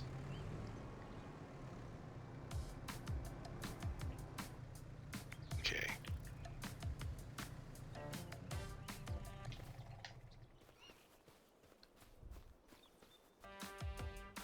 Alright, 100%. This little piggy's ready to go to market.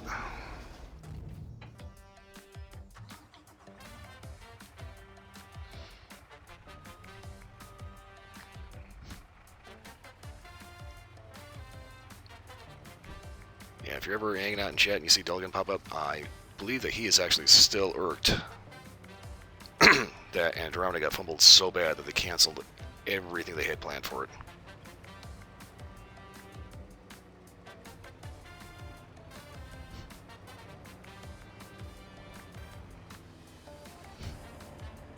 Yeah, it comes down to Andromeda. Yeah, basically anything that could go wrong during development did.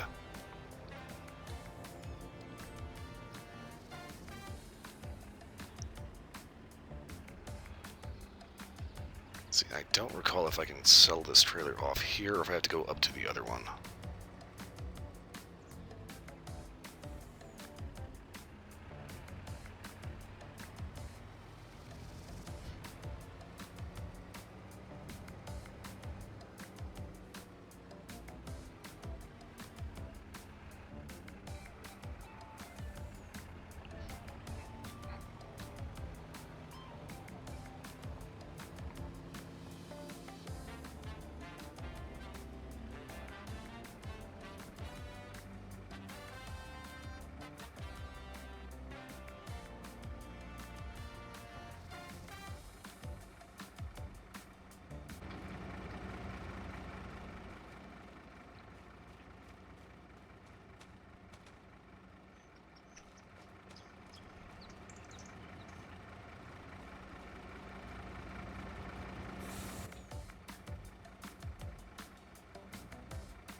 Okay, I cannot remember how the hell you're supposed to empty this fucker.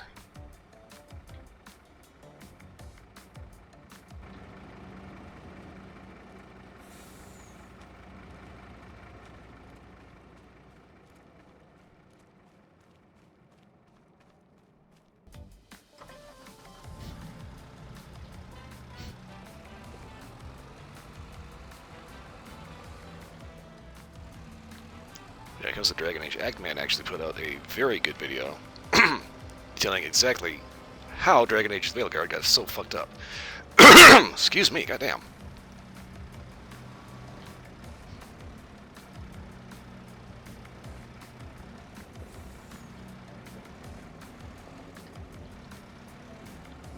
Makes a couple of very good points about how they've been trying their damnedest to completely destroy the art style of that game. Ooh.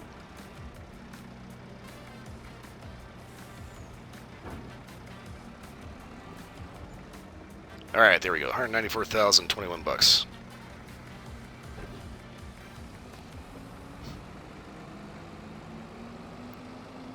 God, I love that thing.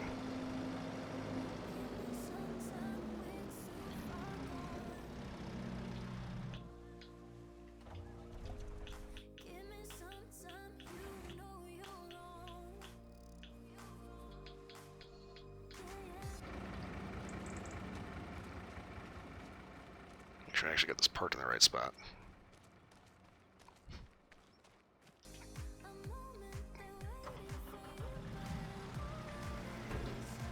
Okay.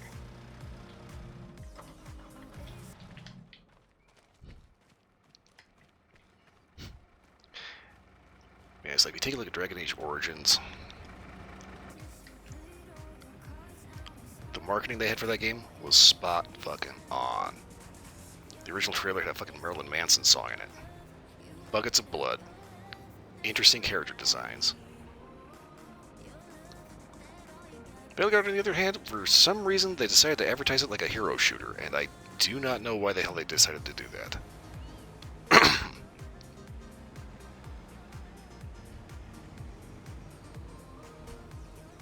You know, the original Dragon Age was inspired by Baldur's Gate, because BioWare previously made the original Baldur's Gate, right?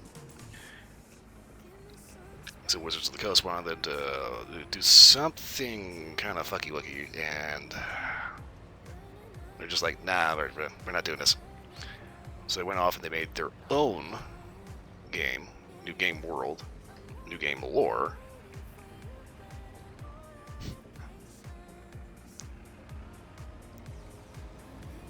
And we ended up with Dragon Age Origins. Veilguard, on the other hand, seems to have taken its inspiration from... I don't actually know. Overwatch, maybe?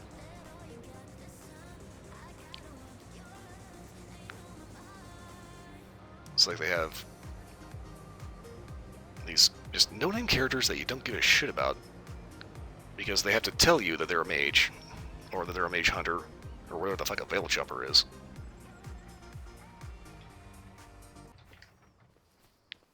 Everything has to be woke. Everything has to be all-inclusive. Everything has to push an agenda.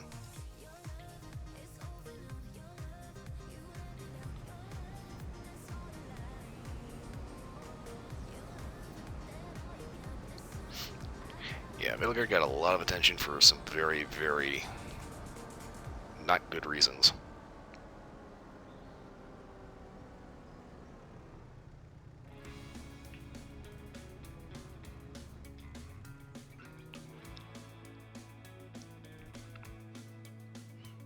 You know, it's like to a degree, I think we can kind of see that this slope kind of started in Mass Effect Andromeda, right? You got a bunch of activists throwing their 2 cents in. You've got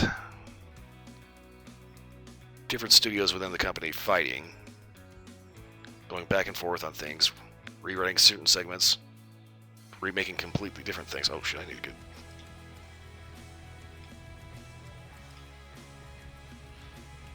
Just noticed I need gas.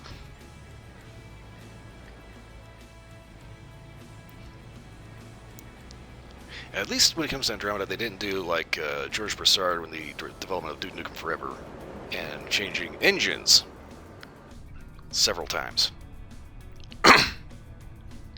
Did you know Duke Nukem Forever was originally supposed to be on a modified Quake 2 engine?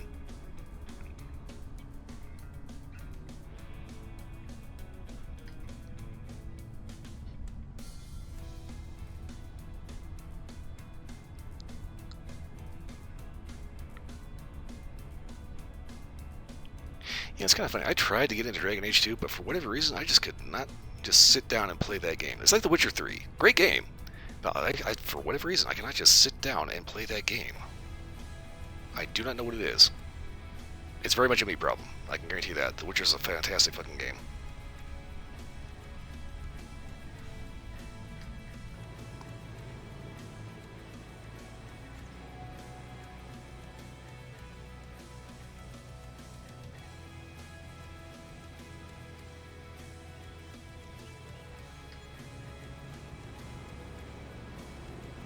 You know, it's like, I think I think my big issue with The Witcher is I go into The Witcher and I'm expecting like Skyrim, right?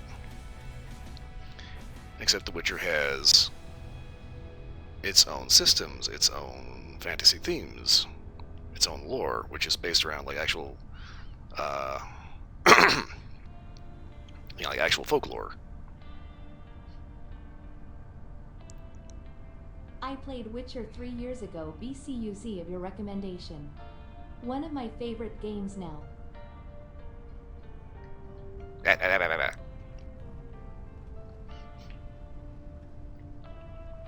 it's like I've got The Witcher 3. I've got like the crazy, you know, the big huge crazy all the DLC stuff for it. But it's like for whatever reason I cannot just sit down and play it. I think I better stream it eventually, just so I can actually finish that fucking game. You know, it's like Cyberpunk. I dove in head first, right? And I think that's probably one of my big issues with The Witcher is you have to play as Geralt, whereas obviously in Cyberpunk you have to play as V, but you make V however you want.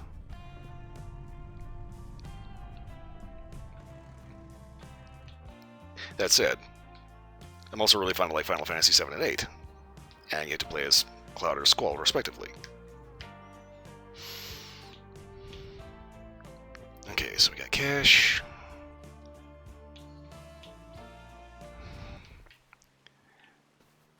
Took care of some trees. Okay, we got money, so we're not hurting on that front.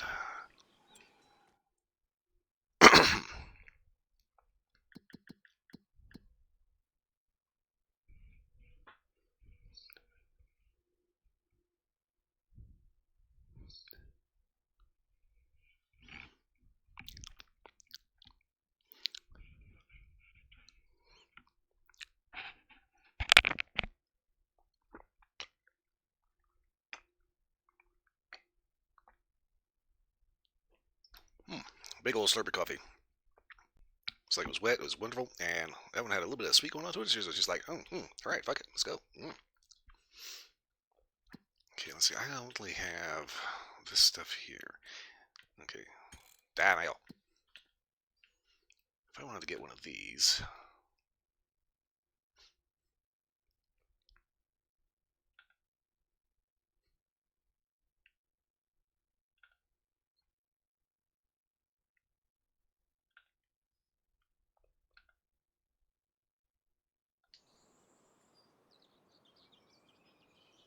Okay, so if I want this, now's the time to get this because there's nothing growing on it.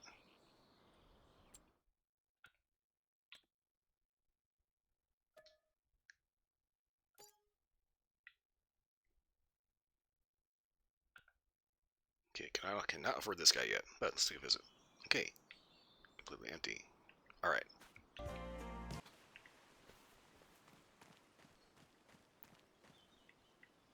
So we've got the land with the field on it. The only thing I'm really set up to actually plant and grow right now is rice. Okay, so...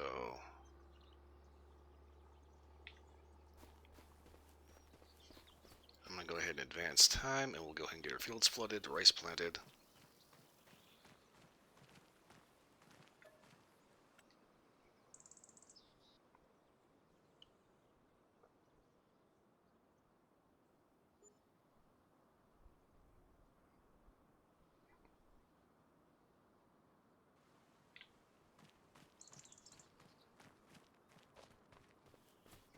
Ooh.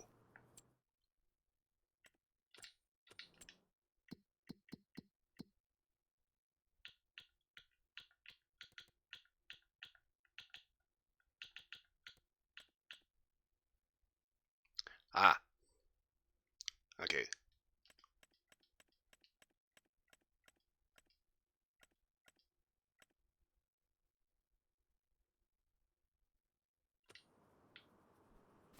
Did I get it? Did I get the loan paid off? I think I did. Alright.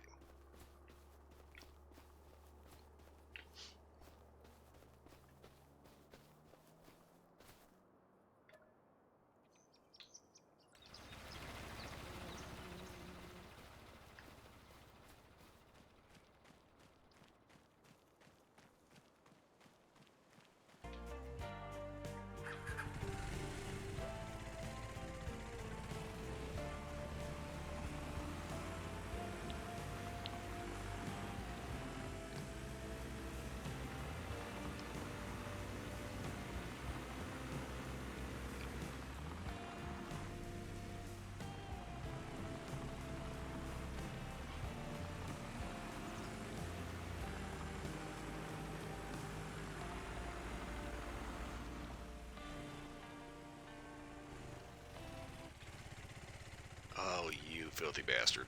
Fucking stump.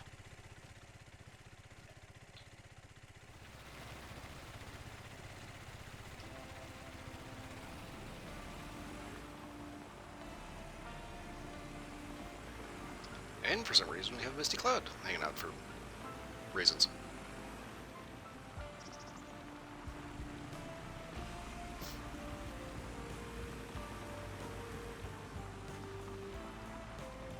Yeah, I think what my deal is with The Witcher is one, lack of character customization, although you can actually customize Geralt very dramatically.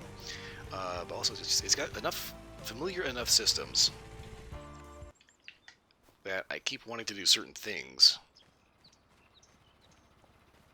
but that's kind of not how the game works, you know.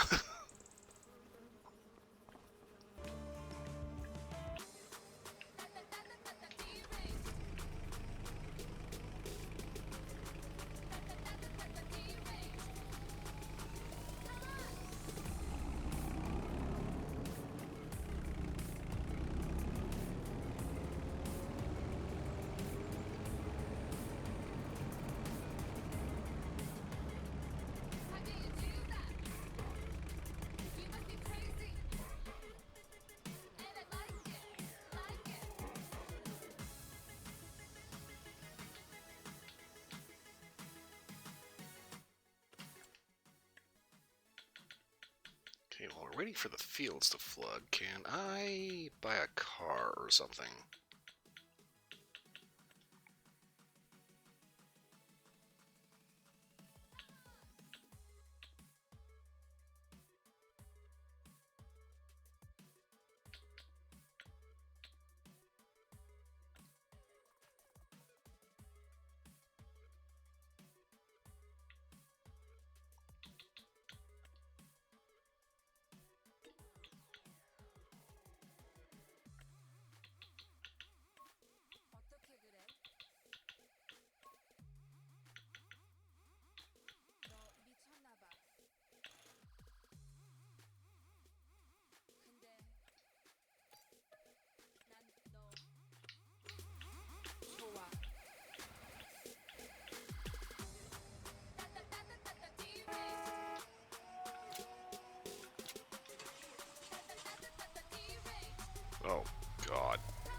bench seats, manual transmission. Oh wait, it's an auto, I think. God, look at how old that is. Fuck. Circa 1976. Ugh. Okay.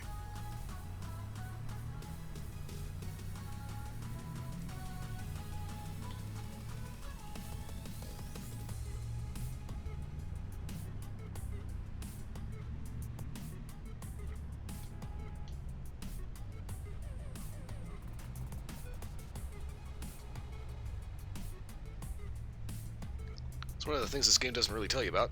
Exploration. There's a lot of stuff to see here.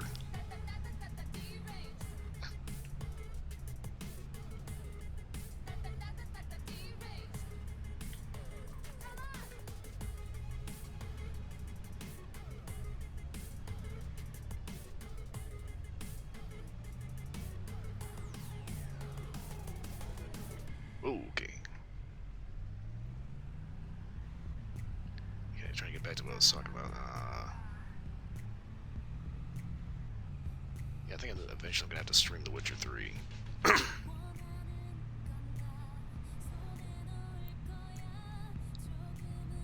Now, if NVIDIA tries to put DLSS 5 in The Witcher 3, I'm sending them some angry email.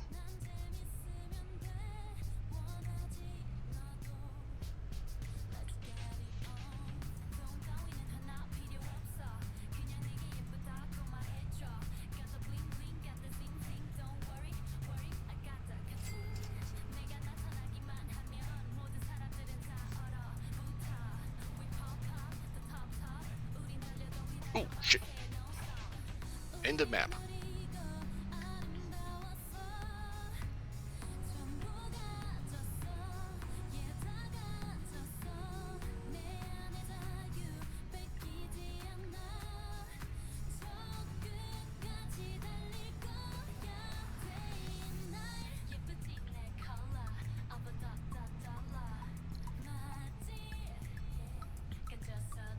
Oh, shit.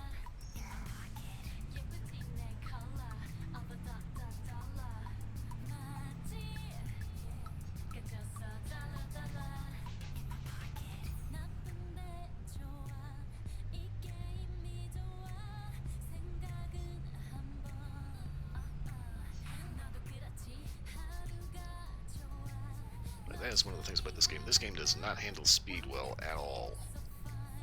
So I find it a little strange that the cars and the trucks go up to 74 miles an hour, because they get wildly unstable.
Okay, looking pretty flooded to me.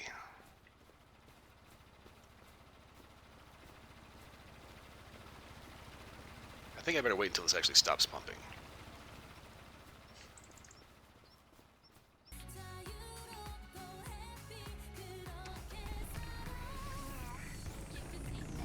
I don't know why, but I like driving this little thing around.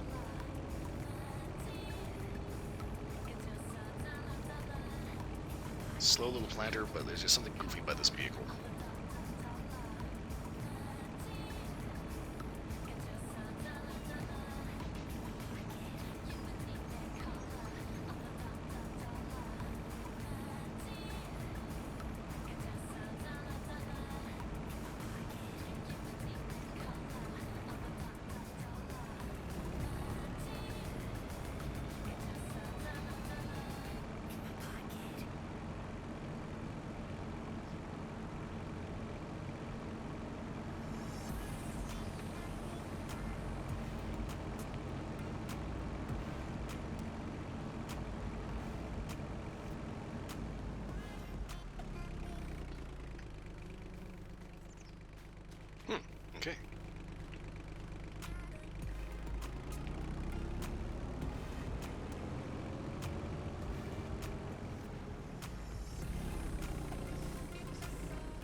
I don't know what it is about watching this planner go to work, but there's something weirdly satisfying about it. I don't necessarily think not necessarily satisfying, but just something about it that just you can watch it do this thing for hours. You know?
I think I may have to get this reloaded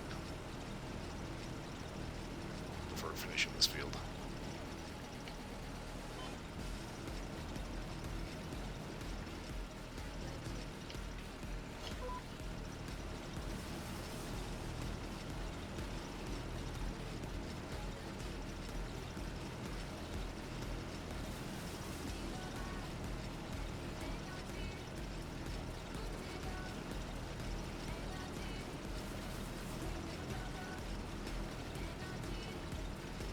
When I made this field, I thought I made a pretty straight line through here. Apparently, I kind of didn't.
I think I may be focusing a little too intently for this task.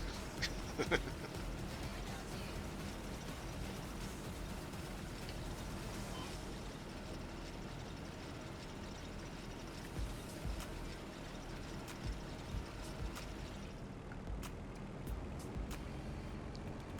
get back up the hill real quick because I need to reload this. It's kind of a big field.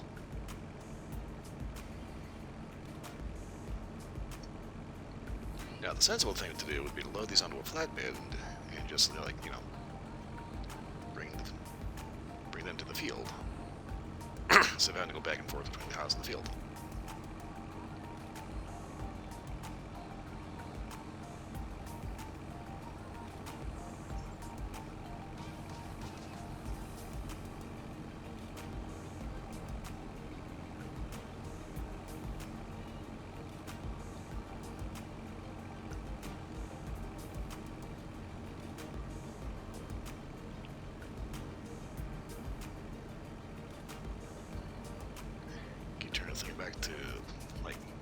something else that was on my mind most of the day.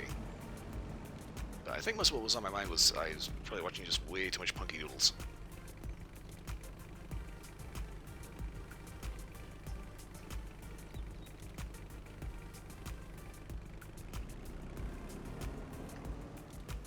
And that basically makes me think I should probably get back to streaming Baldur's Gate 3. I fucked up my first playthrough on that because I was trying specifically to get Minthara. But, like a doofus, I followed one lead to another lead to another lead and ended up triggering the in-game content from Moonrise Tower before saving her from being tortured to death. So that playthrough got borked. But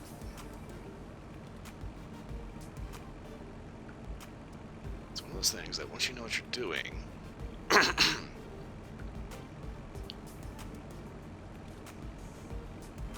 kind of want to get back into it even.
Given the size of this field, I think it's probably a good idea that I had like a huge stockpile of rice saplings lying around.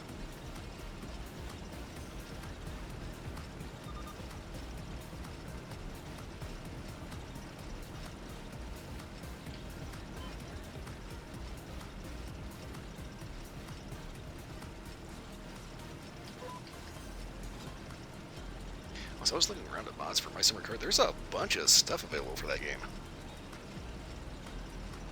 A lot of it has to do with cheating.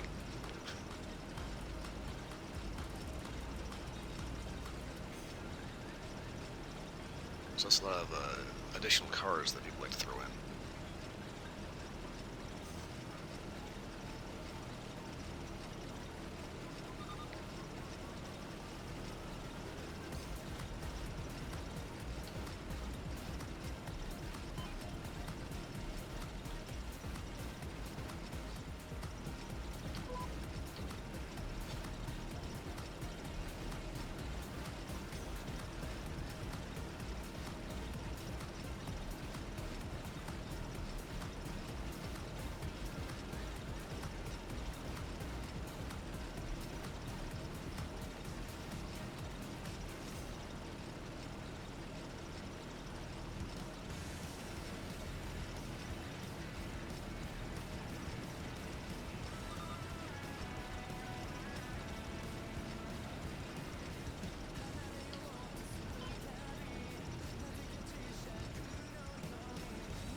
What's the best way to earn money in this game? It kind of depends on what you do. logging for me personally has been extremely profitable.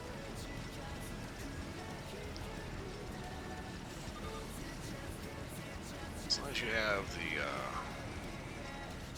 equipment.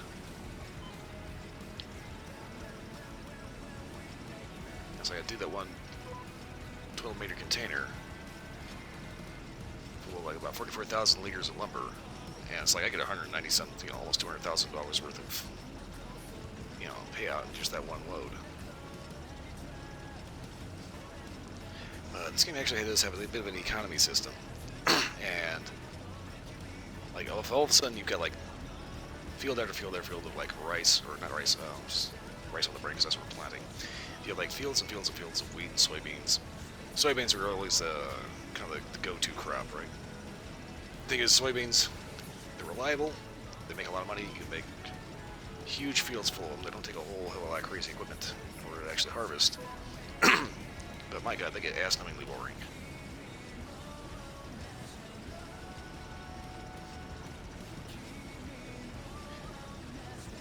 But yeah, your basic things like crops that give you like a decent payout with a stupidly high yield. As long as you time it right, so you sell them when they're actually going to be selling at their highest.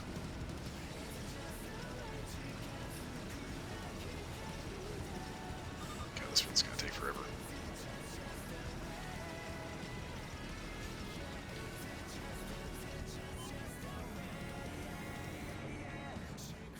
Like for instance, we take a look at our prices.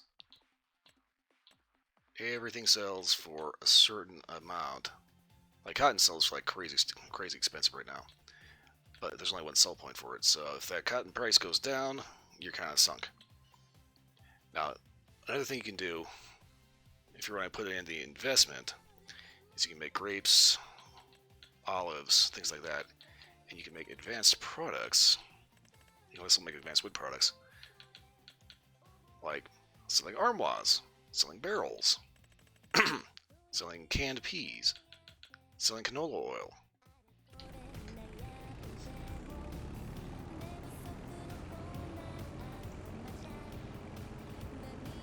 There are ways you can set these up to kind of automate a little bit, and provided you're not impatient, you can get some serious cash going.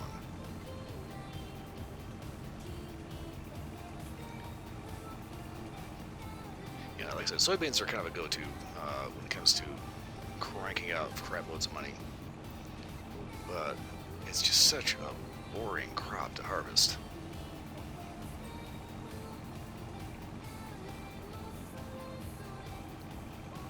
One of the nice things about this game, though, is that you can't just go ahead and hire an AI worker.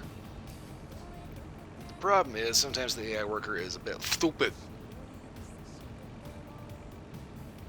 I hired one of them one time to plow a field for me.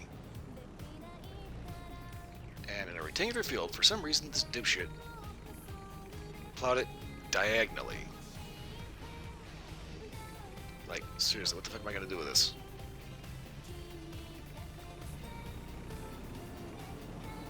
So I ended up having to go through and replow. There's also things like solar panels and wind turbines that you can make passive income.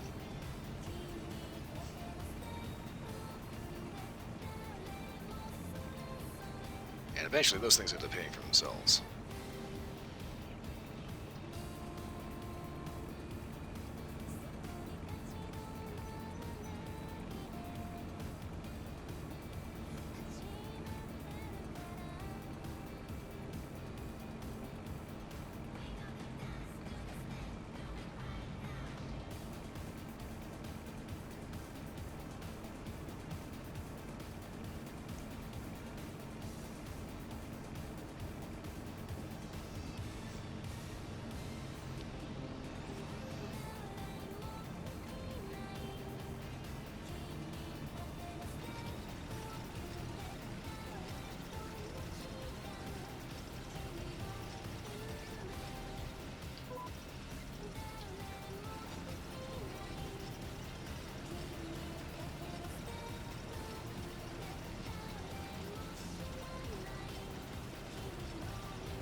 Something kind of goofy I noticed. For some reason, in this game you can take the rice and you can refine it into rice oil.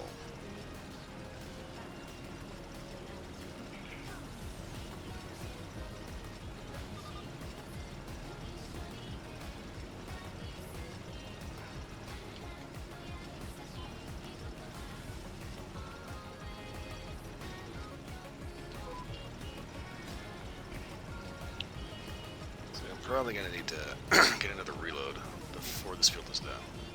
Maybe two.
That's the only thing about this particular planter is that it goes through these little rice sapling pallets like crazy fast.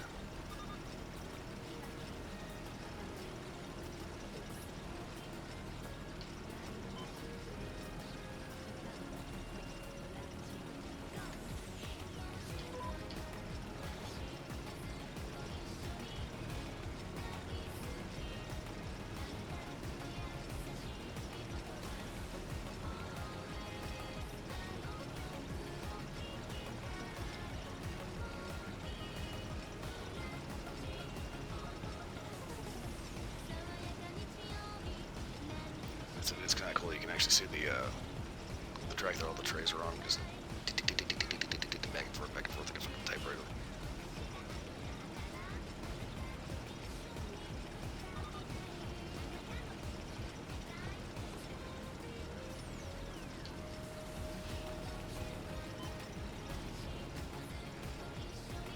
Probably should have landscaped that to be a bit less that.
Okay, time for the next load.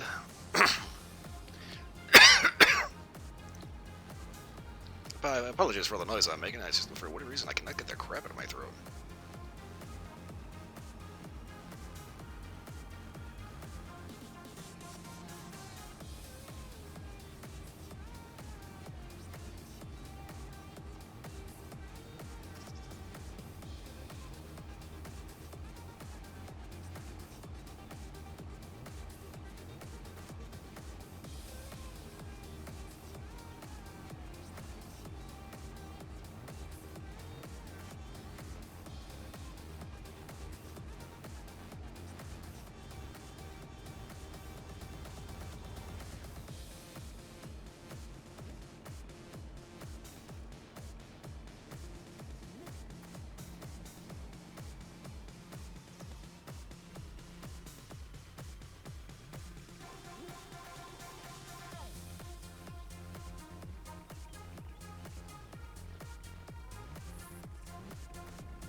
I think it's kind of funny. This is definitely like not the right climate to grow rice in, right? So why are you growing rice here? Fuck it, video game.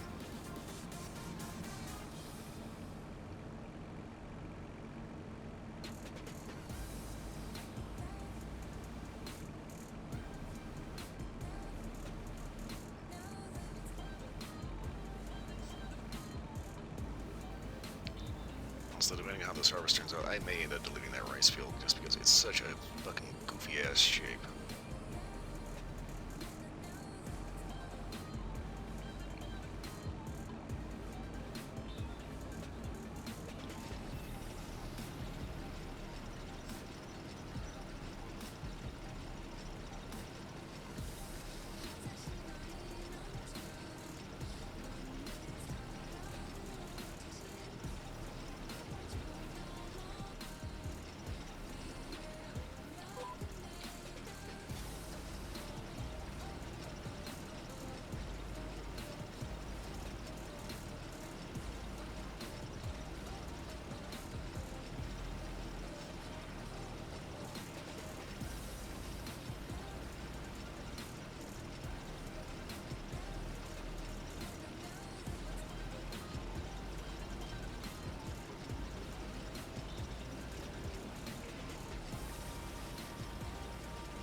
Okay, this should be a little bit less of a headache now that we're clear of the pump.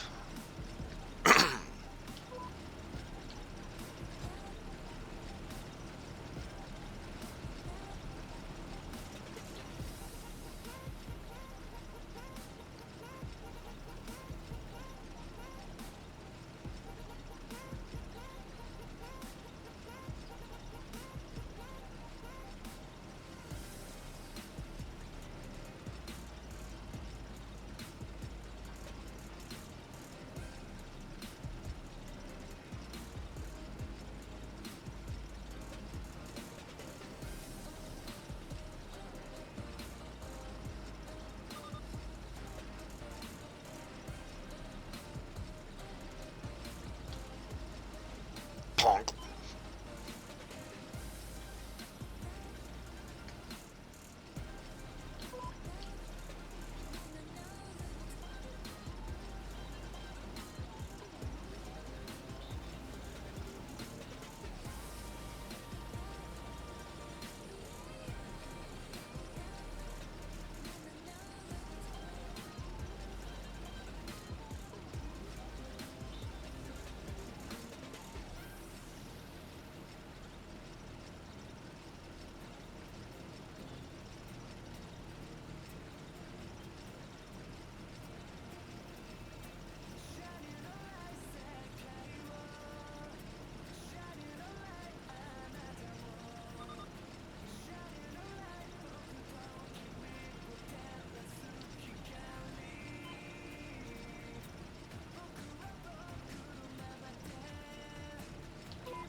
Gotta be kind of careful to start zoning out and start pressing the wrong buttons.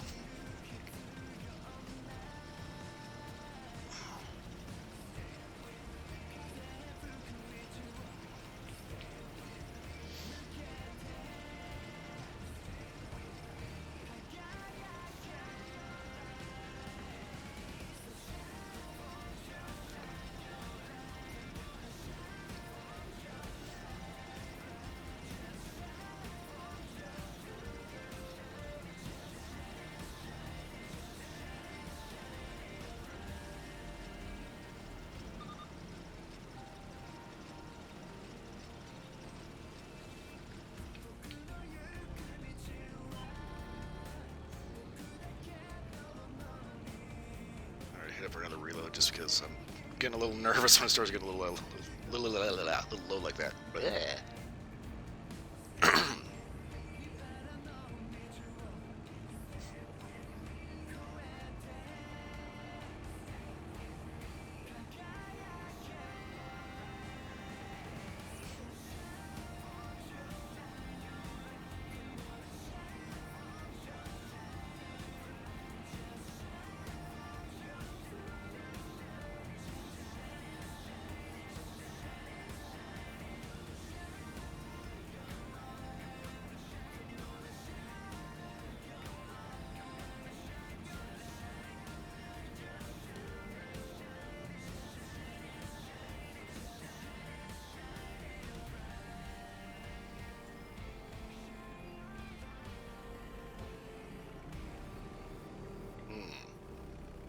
Maybe I should have worn that down a little bit more.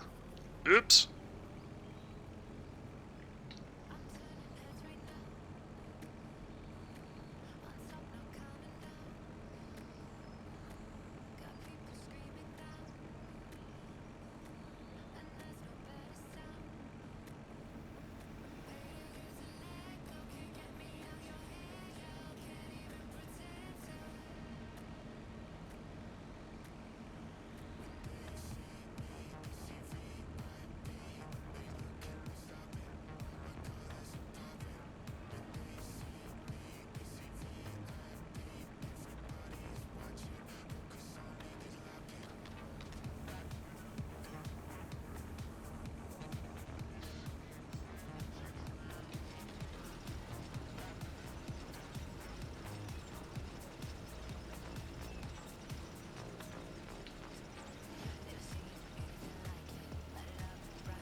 That one's a little too somebody amiibo.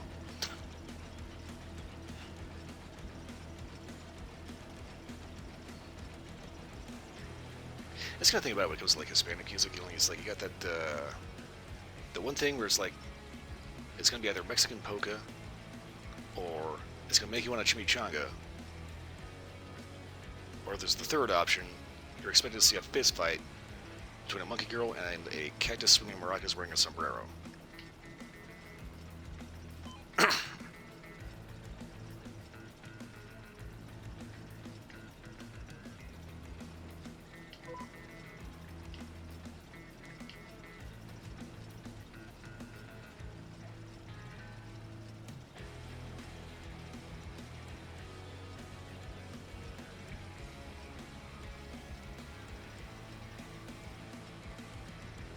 It's like every Mexican restaurant you go to, they've always got that one soundtrack.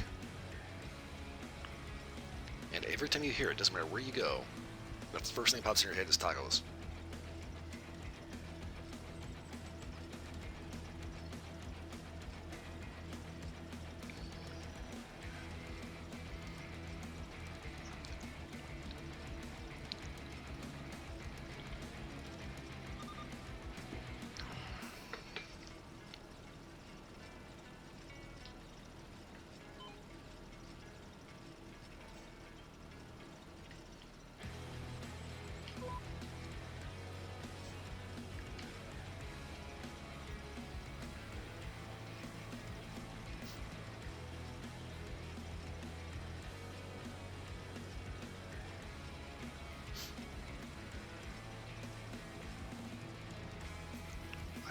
Don't know if I'll actually have enough to get that last line in. I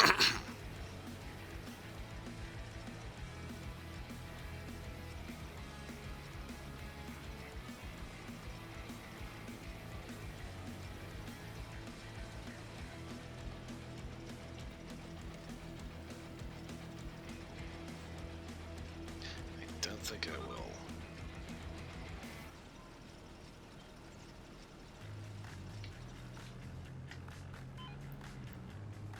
Go up and get another reload, and we'll finish out that line, and then get the small field.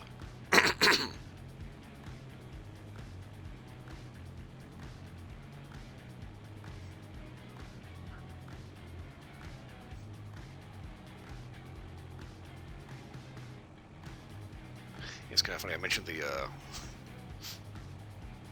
Morocco wielding cactus from Samba de Amigo. That immediately gave me flashbacks to fucking Marvel vs. Capcom 2. Which is kind of funny, as I recently did Capcom Fighting Collection 1 and 2 on stream. And unfortunately, the whole Capcom Marvel game series was not a part of that.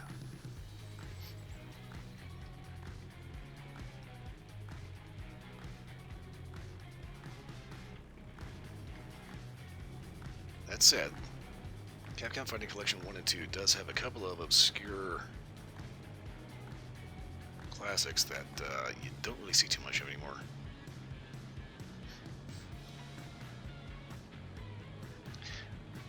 I was especially fond of the second game, Capcom Fighting Collection 2, because I had a bunch of Dreamcast games that a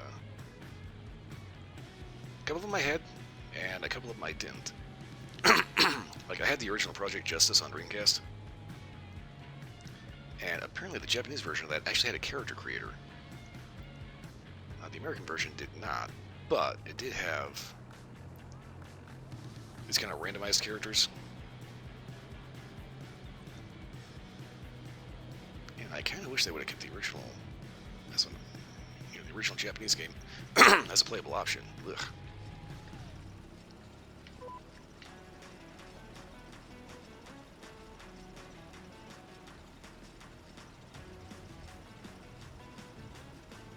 That's it. If you ever play Marvel vs. Capcom 2 and you wonder where Hayate comes from, Plasma Sword. And I think it's kind of funny because that whole game, the full name of that title is Plasma Sword Nightmare of Bilstein. Bilstein makes shock absorbers. So that makes that all the funnier.